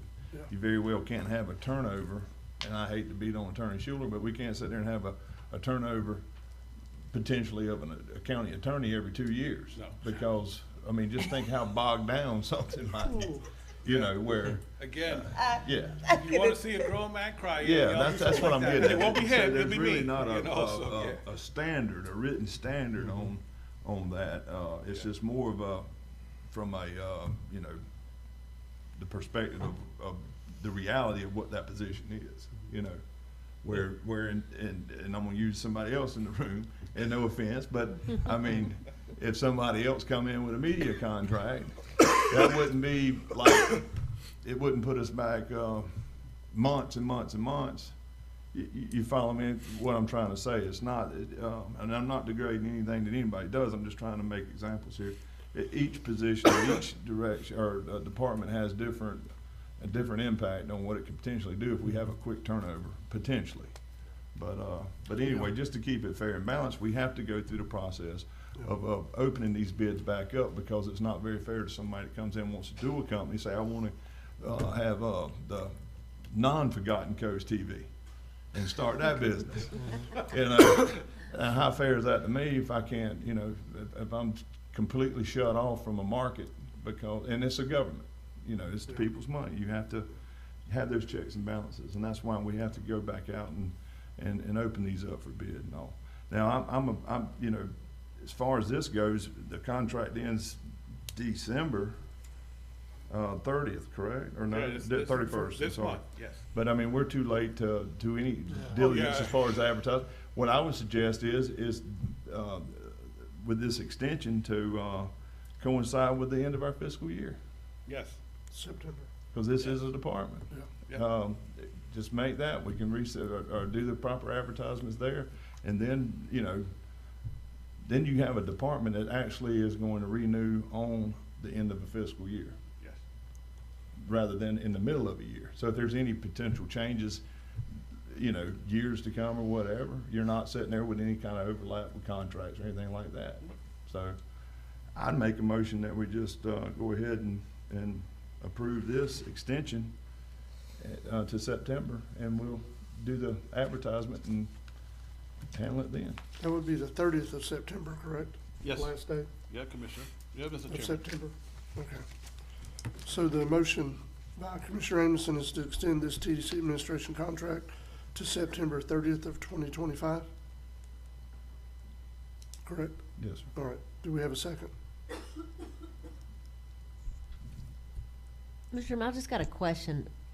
For clarification, Michael, it ends on December 31st, but you were gonna go out for advertising the 1st of January, is that correct? No, I was gonna backdate however long you guys extend the contract for, I'll backdate about 3 months prior to that. Okay. And then I'll do the advertising then, because advertise, interviews, So you advertise 3 months before the September? yes, ma'am. Yes. Okay, all right. I was just trying to clarify that, because I was a little confused. It's all good. All right. I'll second. All right, we have a second by Commissioner Ward. Any additional discussion? I will say this, having had the privilege of serving not only you, but Franklin County as the chair of TDC since 2019. Yeah. We've been through this process before with the same vendors, and we wind up with the same vendors, even though we went through the process. I think they do a phenomenal job, but again, I do agree with some of the sentiment here today. Going out for rebid is not about not doing a good job. It's about being transparent with people's money. So I do agree with that, but I do want to make sure this board and the public is aware. These are people I interact with on a regular basis on behalf of Franklin County and the tourism that we have done and are doing, and they do a phenomenal job. So I just want to make sure that was stated. I agree with you, Mr. Chairman. Yep. Any additional discussion before we vote? All in favor? Aye. Any opposed? That's unanimous. All right, commissioners. God, I can't believe I'm taking longer than Aaron. It's an informational item, item 4, Baker Tilly, but there's some discussion here. It's requested I contact Mr. James Raley of Baker Tilly to discuss amending the scope of services to include the cost of changing the employment status of Weems Memorial Hospital and EMS employees to county employees, so that they would have access to the Florida retirement system. Mr. Raley indicated that he would provide this information as a layer. By a layer, meaning he's gonna give you the report that you guys originally set up, and then as an extra line item, he said, this is what it would cost, a layer. Let me just go ahead and say, we had a lengthy discussion. So keep in mind, originally, there's a few things he's looking at, commissioners. One, he's looking at where he would feel, bless you, he would feel that, he's gonna indicate to you where he thinks we're failing in, are our contracts all, you know, with Medicare, Medicaid, or whatever, the insurance contract. He's gonna say financially where he thinks we can do better. That's one part of his report. After that, this board wanted him to look at the two paths down the road, critical access, emergency rural hospital, and say, okay, if you fix this, here is the best of those two that I think you guys should go. Or he could say, you know what, even if you fix this, and he said this to me, he said, Michael, keep in mind, even if they fix that, I'm gonna tell them point blank, should they lease it or sell it? You know, because he heard your sentiments of not wanting to be in the hospital business anymore. So that's also another option that he's gonna be reporting back to you. That'd be good. With that, the reason he has to do layers on both, remember, emergency rural hospitals do not have inpatient staff. Critical access does. So that will change those two numbers also. So that's basically, I'm trying to explain the groundwork for it. And without reading all that, he says, let me look at the information we've gathered and then tell you if I think I need to amend the contract and the scope of service. You say, I may not have to. This may be an easy number I can provide to you guys. I may not have to. However, you know, let me look at it first and get back to you. So that's where we are with that right now. And he will be here at your first meeting in January, I believe. He's scheduled on that agenda. I think it's in my notes already. Mr. Chairman, keep in mind though too, and I see his point, but there will need to be staff because if hypothetically we do go to the REH model, they are allowed to have inpatient beds for OBS. Yes. 24 to 48 hours. So they will have to have staff for type of that. staff, yes. And the ER staff cannot function with treating patients in the ER and treating patients in those OBS beds. Oh, that's correct. Okay, That's I just correct. wanna make. Oh, yes, he yeah. meant, I think he meant a broader picture. Okay. But again, Man, remember, Commissioner, he I don't know doesn't- how Weems is set up now, but Yeah. I don't know how they're staffed, but it seems to me like that's how they're staffed now. Like, we wouldn't be taking away employees, I wouldn't think. Yeah, Cause I don't want to do that, that's No, not what. we had that discussion. He doesn't, he thinks we're slightly, no, he didn't say this. I'm not put words in his mouth. Past discussions we have, we're kind of understaffed and has always been that way. So I think it'll be more of a restructuring, not more of losing staff. That's my opinion based on all the years I've been dealing with Weems, because we've had that report. Michael, I think the key difference between the rural emergency hospital model and the critical access, they can, I think if I'm remembering right, they can't hold a patient, not swing bed patients, I'm talking about somebody that come through the ER and they admit. Yes. For observation. I think they only can hold them for up to 72 hours. and then if they're needing more, it has to go somewhere else anyway. Yes. And the Rural Emergency Hospital would make that a 48-hour window, not a 72-hour window. Yes. I think is the difference. You And know what I Mr. mean? It's just a, I mean, let's face it, Mr. Chairman, a lot of people that go to any of these rural hospitals, anything that comes up, they're gonna have to be transferred to a higher Yes. level of High care level of anyway. care, yes. So usually, if you can't help that patient, they can't get better within those 2 to 3 days, whether it be 48 or 72 hours. yes. Guess what? They're gonna have to go to Bay or Tallahassee anyway. Commissioner, So- you know as well as I do how much mileage we put on Yeah. our ambulances with transport. Yes, I mean, that is a fact. Now, the CEO, Mr. Walker, did send me an interesting email. He said after the last meeting, he did some research.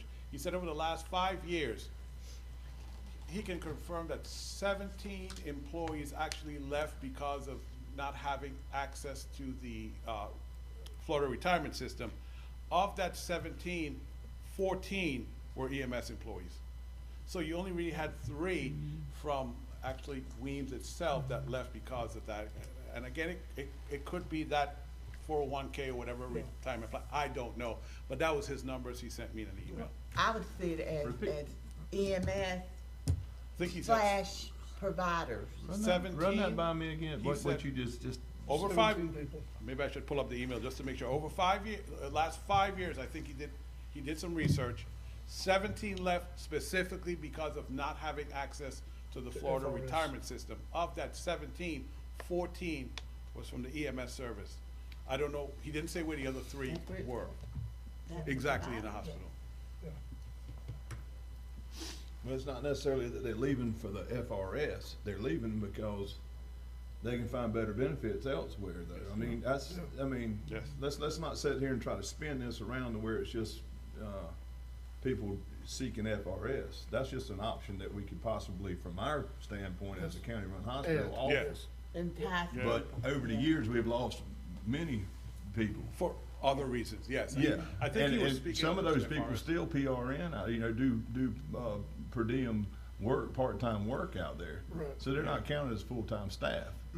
But what I'm saying is to sit here and try to make it look like we don't have a problem with people looking for better options is not the truth neither. Oh, no, I think he was just specifically Okay, about I'm the just making sure retirement, that- access okay. to the retirement system, Yeah. because that was the discussion. But I'm glad you said the PRN, because what we also have to look at, and Baker Tilly's gonna do that, because he's gonna talk to Aaron about the FRS system, is PRN people out there will not qualify for the retirement system.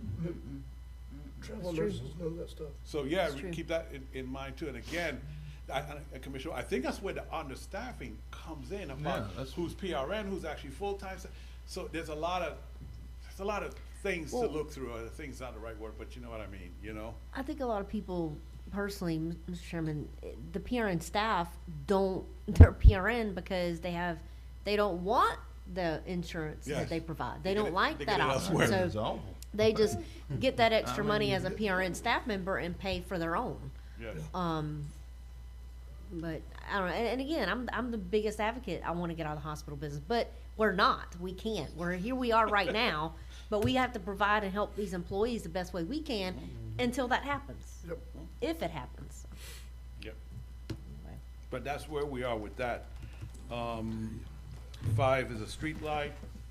Wait, let me do this, because God, I hope I didn't misquote him. That's actually David. Yes, so this is Mr. Walker's, Commissioner Amison. He confirmed that, yes, you are correct. Many people have left for better benefits, outside of the FRS system. Yeah. His email to me was just about I got those. you, that's why I said FRS, repeat it, because yeah. Yes. I didn't wanna Yeah. I think- misinterpret what was being said, that's why. Actually, the FRS really is an EMS issue, more than it is a hospital-wide Yes, it issue. is. I It really- is, but I'm gonna tell you this right now, from a historical standpoint with that hospital, I guarantee you right now, when this meeting's over, I'm gonna call every nurse out there and ask them, every employee, and ask them if it was an option, would they take it? Because if I'm not if I had misunderstood all the information I've gotten from you and Aaron through the past couple of years, and then the information I know personally from having, a wife that worked there at one time, they were never given the option of what they wanted. It was done because that's what the administration at the hospital didn't want to do. Yeah. It was more from that standpoint. And I'm not gonna sit here and beat up on any folks or anything like that, but that was exactly what happened back then. And Mr. Chairman, I got the same information, the Yeah, 'cause research you that work I've with done. half of them. I Well, mean, that, let's just- and I spoke to an individual. I spoke to Aaron, and I'm not gonna name names, but I spoke to an individual. And that's the impression and what I was kinda told, and it's not right. By No, any it's means, not. It's not right. It definitely But is. then I did, you can only go by information. Anyway, I'm gonna stop there, but I forgot what I was gonna say. Oh, I can tell you will this. say this. I can tell you this, from the eye contact I made with Miss Alford, whenever I asked them that point blank, you can bet your bottom dollar, if they had the opportunity to jump on that, they would, because the why insurance is wouldn't they? awful. The retirement's not that great. Now, they are getting better than what they got, let's say 4 or 5 years ago, which was nothing. You know, back when my wife left from out there at Weems, I think 6 years ago now, they had just started providing insurance. Yes. But I mean, it was, or it may be, yeah, it was insurance. Mr. And I mean, it was astronomical. You've awoken her. Miss Aaron, you're back. Hey there, Commissioners. I just kind of wanted to want to actually throw a third option out there, because the county is actually a compulsory member of the Florida retirement system. So on the county function side, we don't have an option. Now, back in 2006, when Weems Hospital actually folded, the county actually assumed those employees, and for a very brief period of time, they were temporary employees before actually transitioning more into a leased arrangement for the employees. Because a lot of times when you think about it, if they were to have become full county employees, that would also be, they would be covered by the county's policies as well. So that's kind of a different entity in itself. But I do want to say that perhaps what you all should consider would be a third option. If you want to add retirement for those employees, the FRS retirement plan, I will say, is not the plan of the past. For one, it's consistently changing. And going forward, there's actually two options. There's the FRS investment plan, and there's the FRS pension plan. The FRS investment plan, you're vested after 1 year of service. However, it is a defined contribution plan. So that actually works more like what you see on the private sector side, such as it's kind of like a 401k or an IRA. Basically, they know how much is going in there, but it only does as good as the market does. But you would be vested within 1 year, but employees would still be required to do the 3% FRS contribution into that plan. Now, for the FRS pension plan, unfortunately, that one actually takes 8 years to actually have vested credit nowadays. And one thing that is sort of lost in translation is with the FRS pension plan, the value of each year of service is actually 1.6% for each year of service. And at the end of 30 years of service, you can basically assume you would get 48% of your average highest 5 years compensation as your annual payment. Now, that's if you were a pension plan member. So really, with both of those being thrown out there, of course, the contribution requirements for the entire state of Florida, and they consistently raise those contribution requirements for the county. Honestly, if you were going to start something, straight off the ground, perhaps you all should think about actually starting up like a individual 401k type situation for the Weems employees, which would actually have, basically different vesting requirements. And perhaps the contribution amounts wouldn't be as expensive, because with the state of Florida system, you're basically trying to pay in contributions to fund all of the retirees of the state of Florida. So every single state employee, every single county employee, city employees. So, there's basically a lot of post-employment benefits and actuary studies where you're funding people who are already in the plan. Where basically Weems employees, if you're trying to start something from scratch, it might be best to think of a third option. Just going to throw that out there.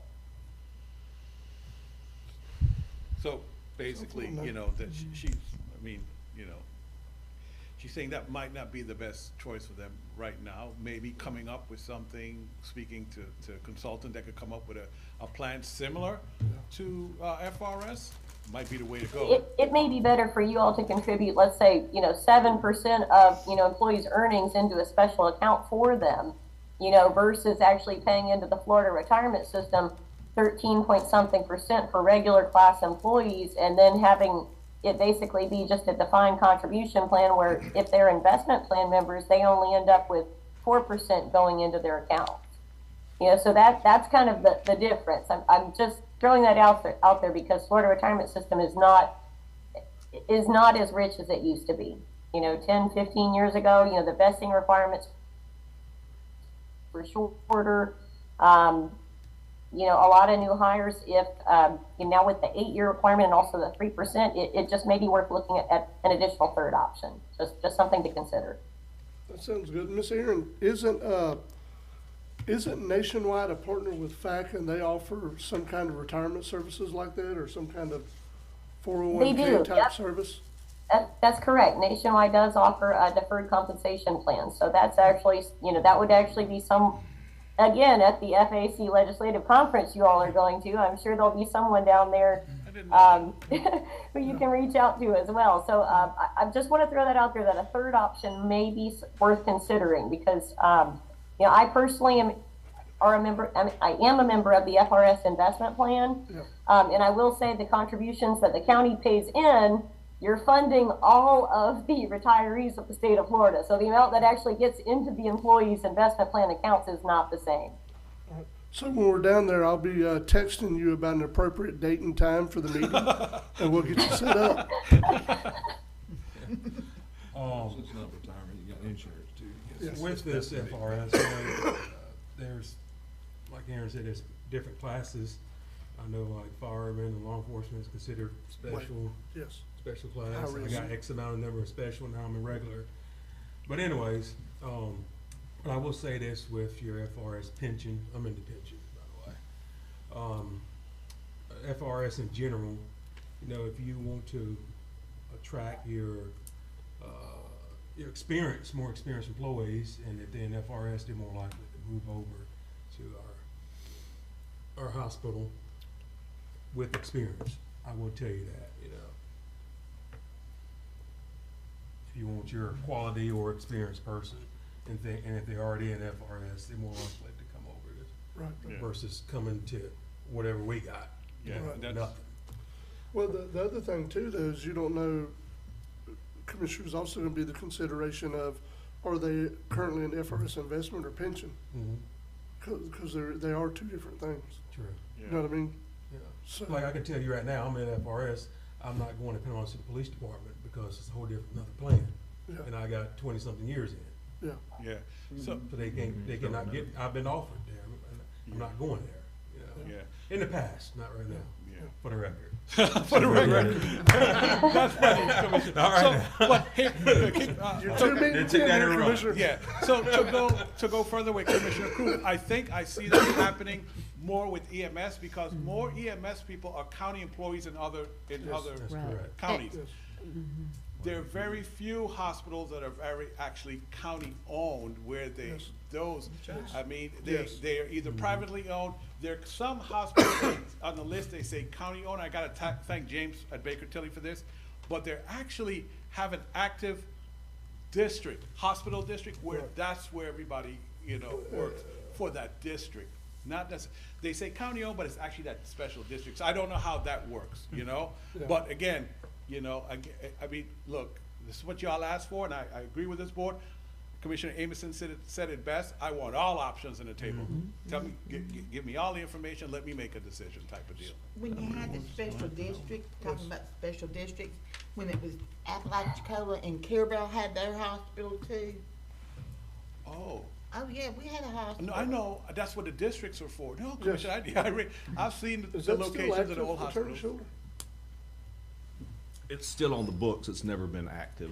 The governor's never appointed a governing board.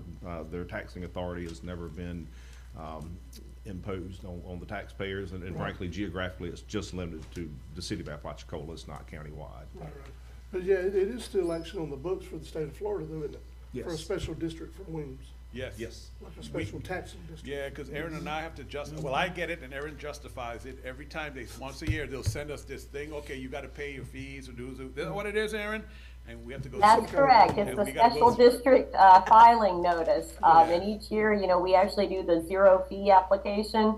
And every year they write back to us like, why is this still on the books? Why hasn't it been dissolved? And then we go back and forth, and it's kind of the same song and dance every year. And then finally they'll give up, and then they'll just send us another notice the following year. So. Well, I'm glad Eric, because Alan did it for years, and then Alan made me deal with annually for many years. So Aaron, thank you.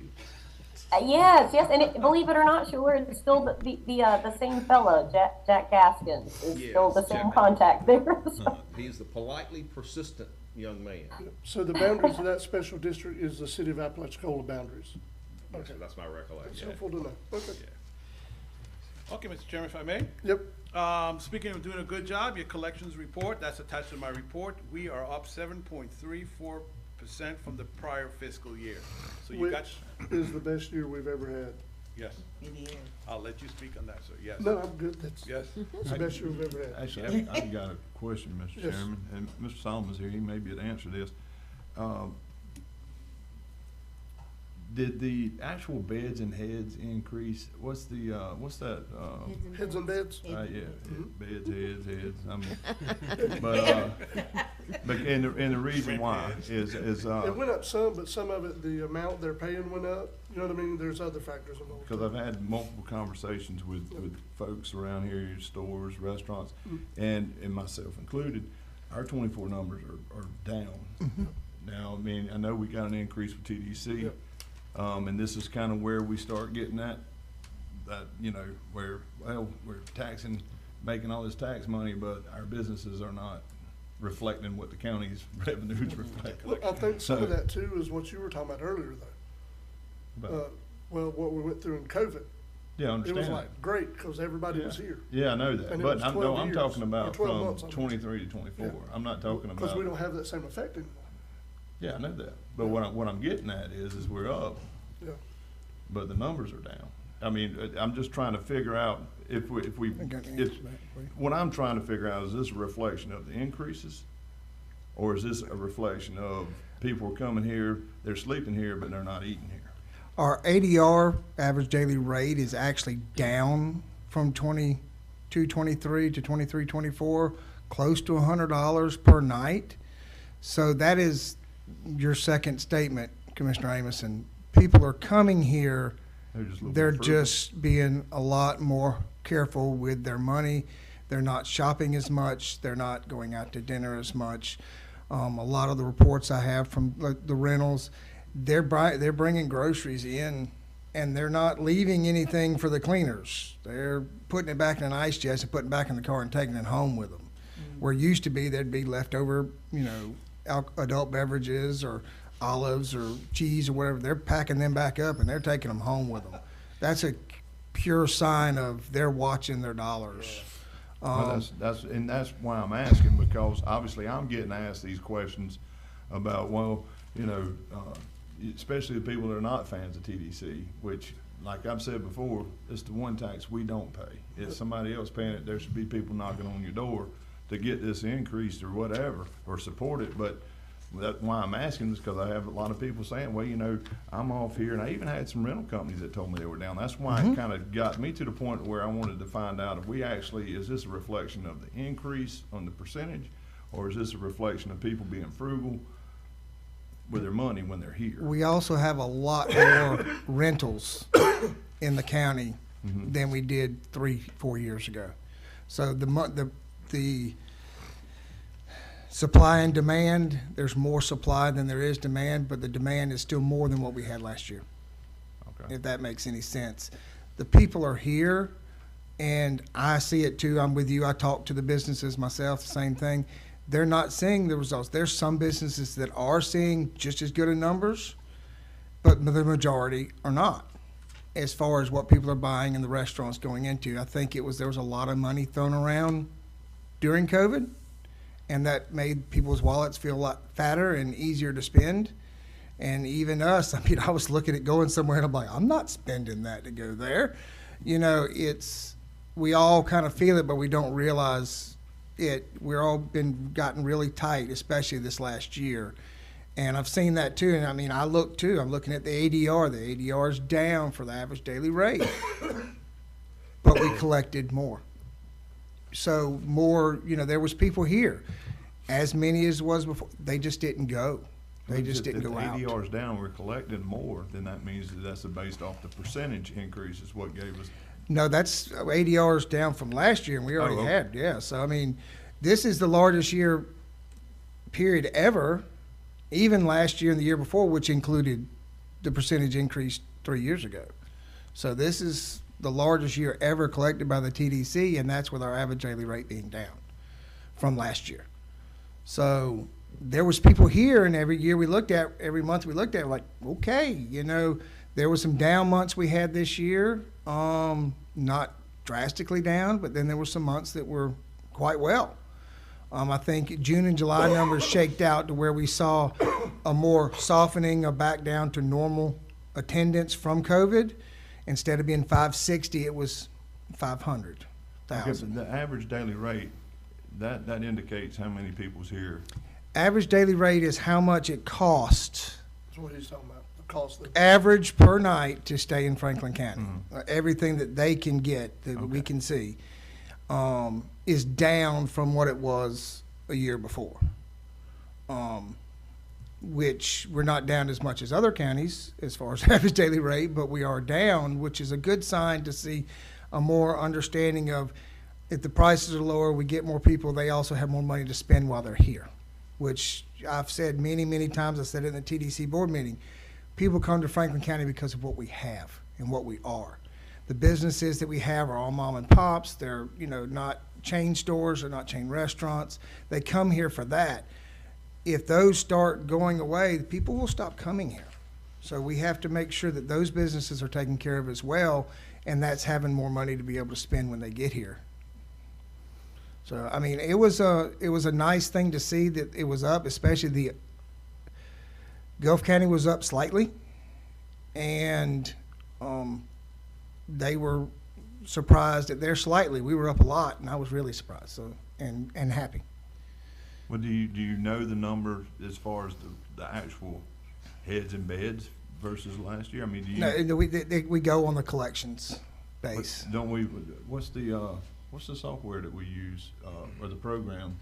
That only gives you a snapshot of a small narrative. We don't know the actual amount of how many people stayed in Franklin County.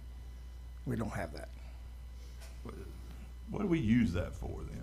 We use it for advertising targeting, to where we can see a snapshot of that area that we advertise in. We can see where and if it did any good, if more people are booking from, excuse me, from that area or not, and to see if it's making any progress with our advertising. Well, there's no way for us to actually tell whether or not we have more people here or less people sleeping here. With the collections report No. tells us there was more. I mean, But that can be based off of whatever the I mean, rental rate is. And it could be simply this. I mean, if you rent a house on the island, but you bring 20 people with you, but you are one person that Yeah, I is understand registered, that, so you though, don't know. But what I'm getting at is the way that we're basing this off of, though, is just basically off the percentages. So that means if the rental rate was higher than it was, say, last year, or if it was lower than it was last year, that would have the effect on the percentage way of judging this. This isn't actually telling us how many houses were No. rented. No. You see what I'm saying? Oh, I agree. I And mean, we don't have any kind of way to collect that kind of data to see. we if do not currently have any way to collect that data. If the software we do have only goes on what other companies have that software, which Airbnb and VRBO do not have that software, so we can't know what they get. You know, it's more of a tool for the advertising to be able to use to know what we're doing is actually getting attention, where in the past it was, we hope we get clicks on the website. Now we can actually see there's actually bookings coming from that area. Is it all the bookings coming from that area? No, but we can see if there was 6 at last year and we advertised in North Carolina this year and there was 22 bookings from that same area that we did advertising in, we know that the marketing we were doing is actually working and it's resonating with the people. What's the name of that program? Just so. What's the name of that software, John? Key data. Key data, that's it. Is there a way with key data to get, maybe you can't tell ahead of time, and I know everything's a snapshot in time, but is there a way to do a quarterly report that shows how many homes were rented with key data? How many that are actually in the system, not in the county?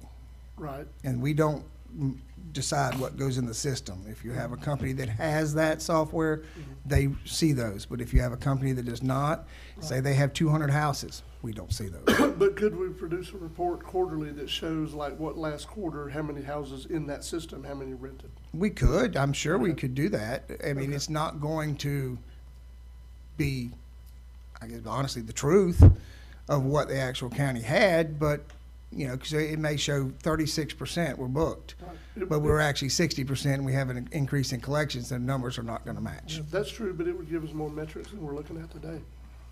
Because we don't have anything today. We don't know if there's 1 or 501 or, you know what I mean? We don't have anything. I mean, we know that the collections are up, so we know Oh, that yeah. the people gave, so. Is that what, kind of what you were asking? Yeah, because I mean, that's where all the people are coming to me saying, well, you know, going back to what I said earlier, you know, here it is, and it's the government aspect. I mean, TDC is part of the government, and it's based off of tax. Good Lord, whoever that is really wants to talk to me, but it's just, you know, whenever you're sitting here saying, well, we made this much money, and then you got businesses around here that didn't make what they made last year, it's a hard pill to swallow. Well, and we get these questions, and as a commissioner, I got to be able to answer them. So that's why I'm asking you. Well, and Commissioner Amison, the honest answer is the state collects the 3% on the taxes of rooms booked, and they submit it to Franklin County. That number doesn't, money's not added or taken away depending for any other reason from DOR. So that's the collection numbers we get, and if it's up, it's up. If it's down, it's down. I mean, I really can't. Yeah, I understand. Yeah, that. I mean, yeah. I understand that, but in the same sense that whenever, you know, you have people that want to know how many people was here, and there's no way to find out. That's why I was asking this question, because you're basing basically off of a percentage, and that can fluctuate with whatever the rate or whatever the rental rate is. So there's no way to really tell if we brought more people in or if we just collected more money. You follow what I'm saying? I guess that's the so. questions I'm being Yeah. asked. And you're the TDC director, so you're the one I got to ask that question Yeah, to, and- because and- that's where I'm supposed to get my answers to go back to these. Well, things. if you talk to other counties, they're seeing the exact same thing. I do. I Yeah, talk to they, them they are about seeing, twice a week. the businesses are seeing the exact same thing. The money being spent by their visitors are down considerably. Now, when I say I don't talk to other county governments. Yeah. I talk to a lot of people in the business Yeah. world in other counties. And yes, everybody's off this year. Yeah. But going back to what I'm saying, whenever you got a huge increase like this, you know, which is great, I'm not complaining about it. I'm just trying to figure out a way to explain it to our constituents and business owners, because their numbers aren't reflecting what the government's making. Does that make sense to you? The sense to me, and like I said, the answer that I give when asked that question too, is people aren't spending the money. Okay. They're, And they're, that's why- yeah, they're just not spending it as much. Mr. Amison, I think the only way that you would, because he's looking at heads and beds, I think the only way that you'd be able to do it, and it's just about impossible, is like John said before, your Airbnb or Airbnb, Airbnb, VRBOs, and all that. They would have to be willing to give you that, and they're not going to. That ain't happening. And there is, when I say there's more rentals, Commissioner Amison, those rentals are Airbnb and VRBOs. The number of increase of rentals in Franklin County I mean, is look subsequent to that. Look at how many new ones we're having built here, and they're basically VRBOs, Airbnbs. There's like 80 in Lanark Village alone. Right. And Mr. Chairman, just a question too, or something. I know, I don't go often in these stores to shop, but I do sometimes when I have family in town, I'll go look. I may go in that store, I may be staying, well, hypothetically, if I'm a tourist, I'm staying on the island. You could have a house rented, like John said, one person can rent the house, but have 10 people in the house. They could all come over here to Appalachia or to Carabel and do shopping, they may go in these stores, but they may not want to buy an item. They will go in and just leave, because so they have people coming in the stores, but they just don't want to spend, you know, $20 on a hat or whatever. No, I'm just throwing that out there. So it's kind of, I mean, I kind of see that too, because I'll go into these stores, I'm like, man, that's a lot of money for a little trinket. I mean, I'm not saying anything against them. I'm just saying in general, this is anywhere I go, Savannah or anywhere. And especially with our economy the way it is right now, Inflation. people don't want to spend that kind of money. So I'm just throwing that out there too. And Cause I understand that yeah, completely, yeah. but But I see your whenever we point. got a 7.34% increase, Yep. and then these businesses have a decrease of 20, 30, some of them 40% from last year, that's a hard pill to swallow, and I'm the one, I don't know about y'all, that get hit Oh, with that. I get phone calls I a lot. mean, I'm probably the And same that's people why I'm calling asking you. these questions, because I gotta go answer to them, you know? Yeah. But that's the whole point I'm getting Yeah, at. I'm it's the trying to economy. figure out if it's, like I said before, is it people that's coming here and they're just spending time in the sand and not spending time in the store, in the restaurants? Or is it that it's just based off the fact that we might have higher rental rates that's reflecting an increase in this, and there's less actual people here? And that's what I'm trying to find out. Is there some way we can differentiate that, or at least break it down? Well, knowing how many people, like Commissioner Ward said, 1 to 10, you don't know how many's in the house, and they could rent a 2-bedroom, only one person be in it. They could rent a 5-bedroom, only 3 people be in it. You don't really know that, but you, again, Commissioner Sanders said, Airbnb and VRBO, they're not sharing that information. It's not gonna happen. Proprietary stuff, they don't want, competition. Knowing what the collections are is a litmus test of what they came into town. If the county sees a 7.3% increase, and the stores aren't seeing it, they're not buying, they're not shopping. It's a simple answer to that. Other counties are seeing and saying the same thing with the directors I talked to. Gulf County has a minor increase, but their stores and restaurants have a decrease. They're seeing it, and all the prices have started to level and go down a little bit because they did get extremely high. And the visitor centers, you're not seeing the people walk out into the visitor centers, but the houses are rented. They're bringing their stuff with them. They're cooking. They're spending so much for their vacation. They're hoarding their money back for other items that during COVID they spent freely, and they did very freely. And prices of things went up because of that. Supply and demand. When we see an increase in collections, we see more people come. A 7.3% increase on a $3.574 million income is a large amount of money. That's not going to be just an increase in rental fees of $10 a night. That's more places being rented. Do the rental companies have a downflow in their rentals? Yes, but there's a lot more rentals, so there's a lot more spread out across being rented that we're not seeing as much from the companies, maybe more Airbnb and VRBO. So I will say this to make sure the commission remembers, and I'm sorry, my voice is gonna go completely out before we finish, I guess. You guys already supported and we've already passed, and we're looking at amending it going to the new year. One of the things that's gonna help us mark, among other things, how many rental homes we have in the county is gonna be our business tax certificate. Then you'll know there are 1,500 houses in the county that are being rented. Don't matter who they're being rented through, these are how many houses.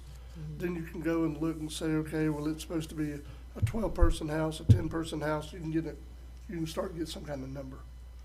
Just having that database is gonna help us to formulate those numbers. Yeah, and Commissioner Amison, just on your point of the software, if a company, say a rental company, has that software, they can get 100% accuracy from it because they're just going on their properties, because all their properties are in their system for their results.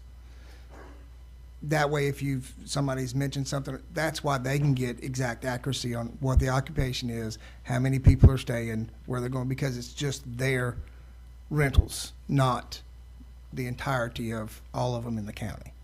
And because that software can only read what is in their system. And if only 3 companies out of the 30 that has it in Franklin County, we just see the 3 companies.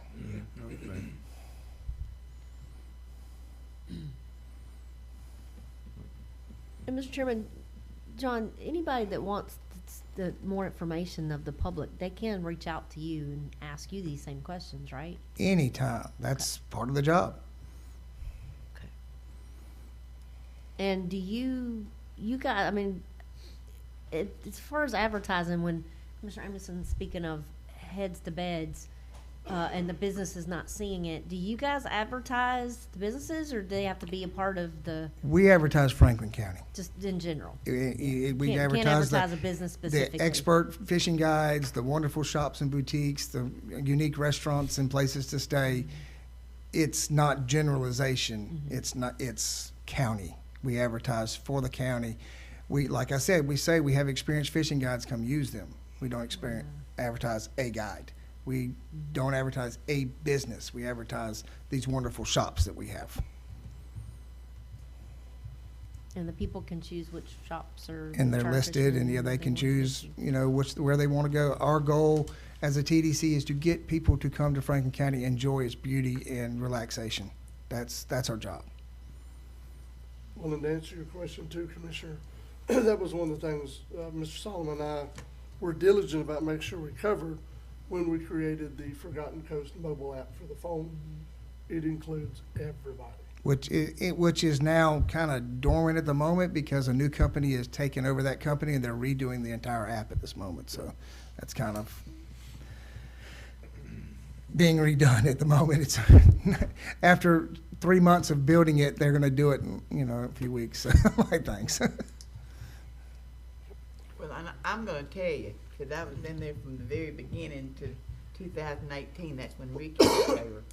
But to see it now, this is what we worked for back then to get to where we're at now. Yep. And I tell you what, you cannot complain about the TDC. I mean, they are bringing the head to the bed. They are. And getting all the awards for marketing and print advertisement and stuff like that. That's good. And Mr. Chairman, I can't help but chuckle under my breath a little bit because, in the words of great Commissioner Lockley, bringing them here, you're bringing them all here. Well, the job is to show off what we have. It's not that difficult when you love it, because this is a one-of-a-kind place, as we have coined the phrase, the Florida you remember. You go other places and it's not that anymore. This is still that place, and this is what people are looking for. The team advertises diligently, coming up with ideas of different places and markets to hit. And I love saying that we haven't hit one yet that's like, oh, that didn't work. They come and they go. Our print advertising this first quarter, as Commissioner Jones can tell you, we're covered.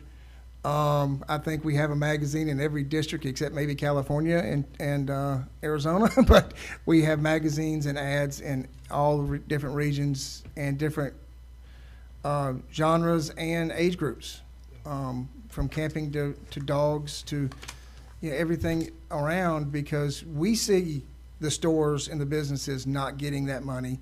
We need to bring more people. We bring more people, that's more money to spend. The economy is tight. I mean, we all seen it. Anybody that owns a business has seen it. It's not what it was 2 years ago. But hopefully, we'll see a light in the horizon is all we can hope for. And our job is to just get people here so that light will shine on Franklin County. Maybe we just need to find those people that we advertise to that came, that aren't spending money, and advertise to different people, but that's just. Or asking them. I think with these magazine ads, we're getting there. Oh, Lord. That's a good point, Commissioner, a survey. Yeah, survey. How. Yeah, Why didn't you we spend did. money here in the shop? Cost. I don't know about that. Oh, you did? Oh. Cost. But all jokes aside, wrapping up this conversation, our sister county, Gulf County, just recently re-upped their 5th cent on their TDC tax.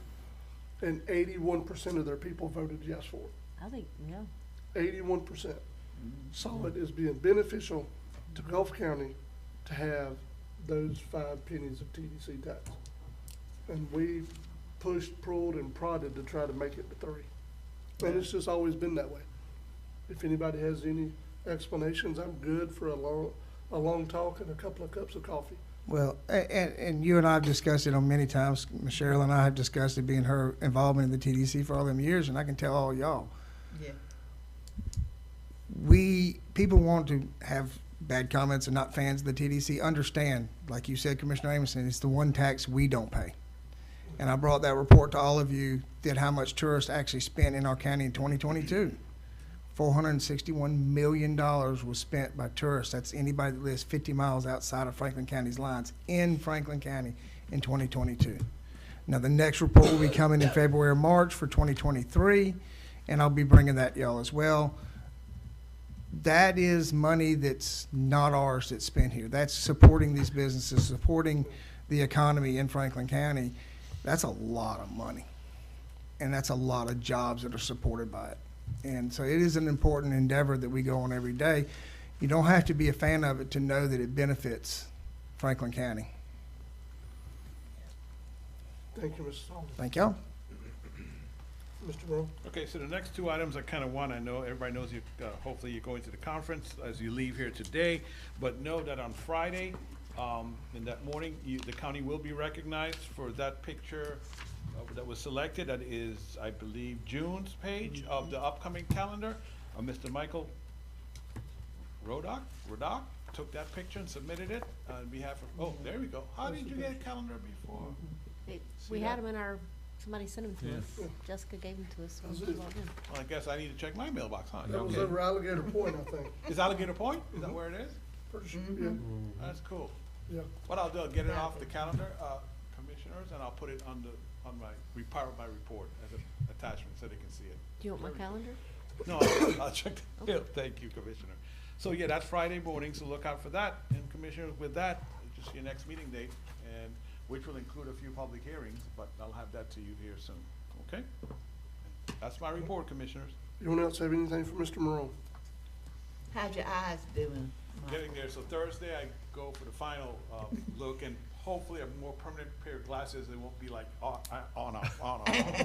Yeah, Thursday, Thursday So morning. you're glad you got your eyes? Yeah, well, yes, I am. Yes, That's I am. good. I'm glad I won't sing, but I can see clearly now the cataracts are gone, so yeah. Attorney Schuler? All right, Commissioners, just a discussion item. I've listed it as possible because the hour's late. The board may or may not want to discuss it, but I did receive a request from St. James Lanark Village Volunteer Fire Department. They are ready to get the green light from the board. Begin, I guess, operations as a daily concern, responding to 911 calls. They would also like for the board to consider rescinding the burn ban. My suggestion is that, when I spoke with the fire chief from Lanark was there's not enough time to bring you before the board on the 3rd, but I will bring this to your attention and request that you let me bring this up as an action item at your next meeting in December, and then the board can decide, how to proceed from there on, can they basically convince the board that they're ready to go. That's the burden they've got to provide to you. And then if they do that, then the burn ban will be the next thing to go, because the burn ban that was put in place as an emergency ordinance was because they were non-functioning as a fire department. There's still the issue of the outstanding contract that needs to be resolved. The board hasn't authorized me to release that yet. I would kind of like for y'all to let me at least release a draft to Lanark Village so they can have it for the next couple of weeks to look at. I've discussed it generally with the chief, and he's on board with it. He likes the concept. He just needs to see the details, and even though I was sort of explained to him in general terms what's there, and he's okay with it, they still actually need to see it in black and white because it is a very lengthy document, so they need to peruse it for the next couple of weeks. And then finally, Commissioner Sanders, this is in your district, so you may have something that you want to add in addition to what I've just said. No, I think you need to proceed ahead and let's get that thing opened up and get those ISO ratings down. Okay. That's Yeah, what I was just very thinking, good. ISO. That's more important than the burn ban, actually, the ISO. Yeah, the burn ban, everybody, especially with cold weather, people like to have a little yard fire, you know, in them little pot things. And, they really called me about it, so anything that we can do. But I also reiterate that these are volunteers and that they have really been working hard to get what they need to be able to be certified and all to be able to open the fire department up. So hopefully, and as far as I can understand, I think Carabelle's still gonna be willing to do a backup if they need to. That's what I was gonna say, ask Mr. Chairman, we'll make sure that Carabelle Fire Department's aware and on board, and I know had an agreement with them, Yes. so we need to make sure that's all agreeable and mendable and everybody's on board. My understanding is they have been in communication with Chief Whaley about this transition. Okay, good. Well, with that, I will have them here at your next meeting. On my informational items, just so the board knows, there's a public hearing scheduled on the pausing of the business license, scheduled for your next meeting. I set it at 9:15 instead of 11 because I'm anticipating we'll have a short meeting. So, the other issue, to update you on the Randall Terry hangar lease termination, spoke with him yesterday. He has agreed to the form of the agreement for the termination that I've attached to my report, so I've asked him to sign that and send that in to me. The other issue, you approved at the last meeting the REEF grant application. Just want the board to know, even though it's not on my report, that has been executed and delivered to the Apalachicola Reef Association individuals, that group, and that the third and final PUD workshop will be heard by the Planning and Zoning Commission at its upcoming meeting in December at 5:35. And that's it for me, Commissioners. Thank you very much. Anyone have anything for Attorney Schuler? Okay, so I need some help, Attorney Schuler, Commissioners. So we are still stuck in the middle of a mess on St. George Island to do with this pool house. I talked with several different staff members yesterday in the time that I did have, working by myself and operating the switchboard that is called CarQuest Auto Parts, between answering the phones. And I get conflicting statements from many staff members about where we are in the process. I know we might not be ready for it today, and there was no way I could try to handle it yesterday to get it ready for today. But at our next meeting, we need to have a discussion about where we're at and where this is going. Because as I understand it, here are the facts. This board, by a 3-2 vote of the board, issued a stop work order on the pool house. They've still been working on it. There are other conversations I've had even with the building official, but we have sent the sheriff's department out. They're still working on it. So what are we doing here? We need an update maybe by the next meeting, but we need to know something, and we need to have a Path forward. a path forward, yeah, because this is untenable. So I will say that even if it does get built, I'm told by the building official they won't get a CO for it, but it's still gonna be erected. So we just need a path forward. Mr. Chairman, I had a question. Yep. We put a stop work order on it. Work is still continuing on. The sheriff's office has been called. At what point do we go out there and say stop and desist right now? I mean, we're just gonna let this person take advantage and basically slap us in the face? I'm sorry, but that's not right. No, it's not. So at what point do we say stop? Or you're gonna get arrested, or you're gonna get fined a multitude of money, or guess what? You're gonna have to tear what you got built down. I'm sorry, but this has gone too long, too far. And I'm sorry, I've been getting emails after emails after emails about it. And I know that's not, I'm not fussing about that, but we gotta take a stand. I know there's a process in place, but we have followed that process. What more do we need to do to tell this guy, stop what you're doing, or this is going to be the consequence, and not just say, oh, well, you know, we're just going to slap you on the hand. I'm sorry, but something's got to be done. This is ridiculous. This guy's taking full advantage of the situation. I don't know the guy, but that's wrong. It's wrong. I'm not fussing at you. I'm not fussing. I'm just saying, I didn't take it personally. At what point does this end? But we gotta stop. This guy's gonna have this thing built within a couple weeks, looks like, from the pictures and the images that I've received. CO or not, as the chairman stated, it's gonna be a structure that's erected. And guess what? Eventually, I'm sure he probably will wind up getting a CO just because of whatever. I don't know. My thoughts are, once you issue a stop work order, that means you stop. You stop. And if you've had staff go out there and say stop, and you've had a sheriff go out there and say stop, what is the other avenue, Mr. Attorney? I think I'll that's what he wants. report back to the board at the next. That's what I meeting. was asking. I That's would what try he to wants. be.